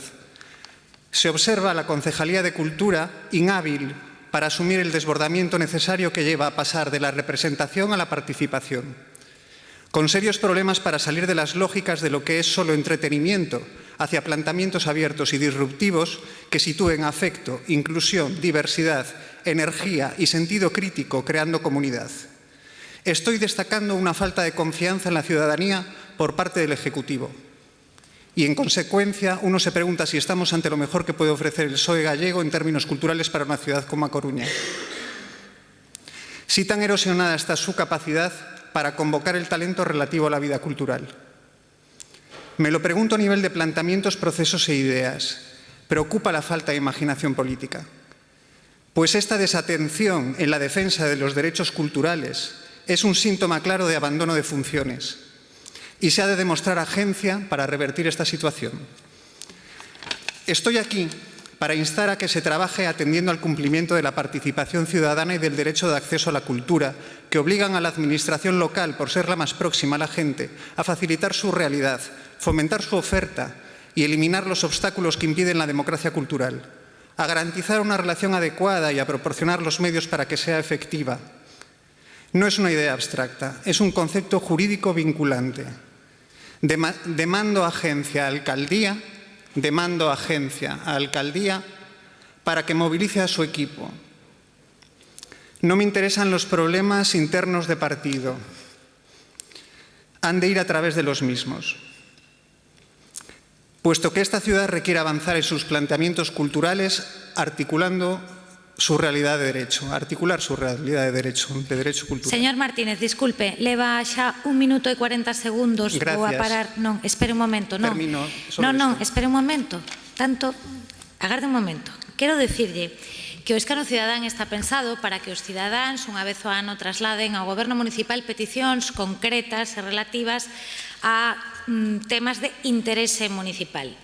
Por suposto, non estou dicindo que a súa intervención non sexa interesante, que o é e moito. Simplemente que vostede está autorizado a participar neste pleno para solicitar a activación dun programa de residencias artísticas no centro Ágora e, polo tanto, é todo o que se detalla na intervención. É evidente que si recibimos unha petición de escano cidadán cunha petición concreta, os concelleiros responsables preparan a resposta sobre esa cuestión concreta. Vostede acaba de hacer un magnífico discurso sobre a política cultural en xeral na Coruña, pero sobre o tema das residencias non sei se quere dicir algo ou o deixamos aquí, entón o concelleiro ten a potestade de responder ou non, toda vez que non se fixo alusión exacta ao contido da petición. Moitas grazas. Está a través de todo lo que estoy diciendo y iba a concretar ahora mismo, si me lo permiten.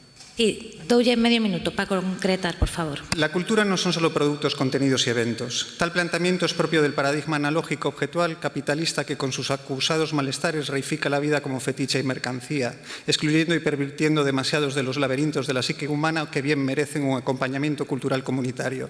La cultura es sobre todo prácticas, técnicas, conceptos y en su fundamento es generadora de vínculos y modos de hacer. Tal es el paradigma o perspectiva relacional, es decir, que crea relaciones y es en la relación que la vida se expresa. Las residencias artísticas, con su programa de mediación, trabajan este ámbito, es el paradigma relacional, elevando la ambición sociocultural del territorio.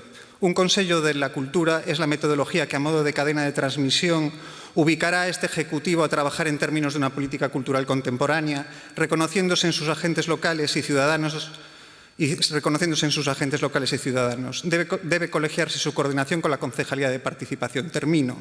El otro día estrené una coreografía en el Teatro Colón. Teatro lleno, coloquio al final, preguntas del público interesándose acerca de por qué no hay más propuestas contemporáneas en la ciudad. Le respondo que porque no se hace política cultural, sino que política con la cultura, lo que es exactamente lo contrario de una política cultural. Aplausos del respetable. La gente sabe lo que está pasando. Gracias por su tiempo. Confío que estimen el mío. Grazas, señor Fernández. Ten a palabra o concelleiro de Cultura sobre as residencias artísticas ou o que vostede Boa tarde. considera. Sí, sobre as residencias artísticas que é o xeto do escano, pero só unha cuestión, efectivamente, todo é mellorable, non? E este concelleiro é o primeiro en asumir a autocrítica e, desde logo, en erguerse todos os días pola mañá con ganas de aprender e de mellorar. Pero sí é certo que algunha observación construtiva, non? E respetuosa teño que facer a esa reflexión, porque os datos non acompañan unha reflexión tan crítica como a que se ten manifestado. E os datos do sector cultural, manifestados polo sector cultural, por exemplo, datos como o Observatorio da Cultura, da Fundación Contemporánea, da Fábrica, onde casi 1000 profesionais e xestores culturales do Estado español teñen otorgado a cidade da Coruña unha puntuación nos últimos anos que ten significado que desde a entrada da nosa alcaldesa no goberno hasta a actualidade se subisen máis de 20 postos no ranking de cidades do Estado e se duplicase a puntuación otorgada polos profesionais da cultura á xestión cultural desta cidade no ámbito público. feita esa observación, e desde logo a primeira cidade de Galicia, cousa que antes non pasaba. Cando se chegou á alcaldía por parte da nosa alcaldesa, nese ranking figuraba Santiago de Compostela por diante da Coruña, cousa que cambiou e que sigue sen cambiar. A primeira cidade de Galicia na valoración dos profesionais e xestores culturais é a Coruña. Dito isto, as residencias artísticas, e de paso aproveito para contestar ao meu compañeiro de corporación, o señor San Claudio, foron publicadas hoxe as bases das residencias artísticas para poder acceder aos espazos culturais da nosa cidade, promovidas polo Concello, despois dun traballo arduo por parte dos directores dos recintos dependentes do INCE, de posta en común co sector cultural da nosa cidade tamén, por parte, e eu non vou a ser quen discuta a profesionalidade dos que levan traballando moitos anos na xestión da dirección de recintos culturais de primeirísimo nivel. Se publicaron hoxe, van a ser unhas residencias dirixidas a creadores, a colectivos, a investigadores, a compañías tamén profesionais, tanto do ámbito local como do ámbito autonómico, ainda que sí que é certo, porque non podería ser de outro xeito, tratándose dunha administración local, se priorizarán os proxectos de carácter local e metropolitano. Os recintos nos que se van a desenvolver estas residencias artísticas serán, aparte dos recintos xestionados polo INCE, outros recintos municipais. En total, a Casa Museo Pablo Picasso, o Teatro Rosalía de Castro, o Fórum Metropolitano, a Sala o Túnel do Coliseum, o Ágora, efectivamente recintos que forman parte do tecido cultural desta cidade, da vida cultural desta cidade e que, nalgúns casos, sin ningún xénero de dúbida, son referente a nivel estatal. O tipo de residencias serán de creación e de investigación artísticas, serán tamén técnicas e, efectivamente, terán unha serie de requisitos con respecto á súa duración que figuran nas bases, prazo de presentación das solicitudes conforme a estas bases que comeza no día de mañá e que terá unha duración de 15 días hábiles. Efectivamente, despois da solicitude, haberá tempo suficiente para preparar os proxectos e para encaixar os mesmos dentro da vida orgánica e funcional destes recintos que contribúen dunha forma decisiva a impulsar e promover a cultura da nosa cidade. Moitas grazas. Moitas grazas, señor Castro. Moitas grazas, señor Fernández. Grazas a todos e a todas. Que teñan boa tarde.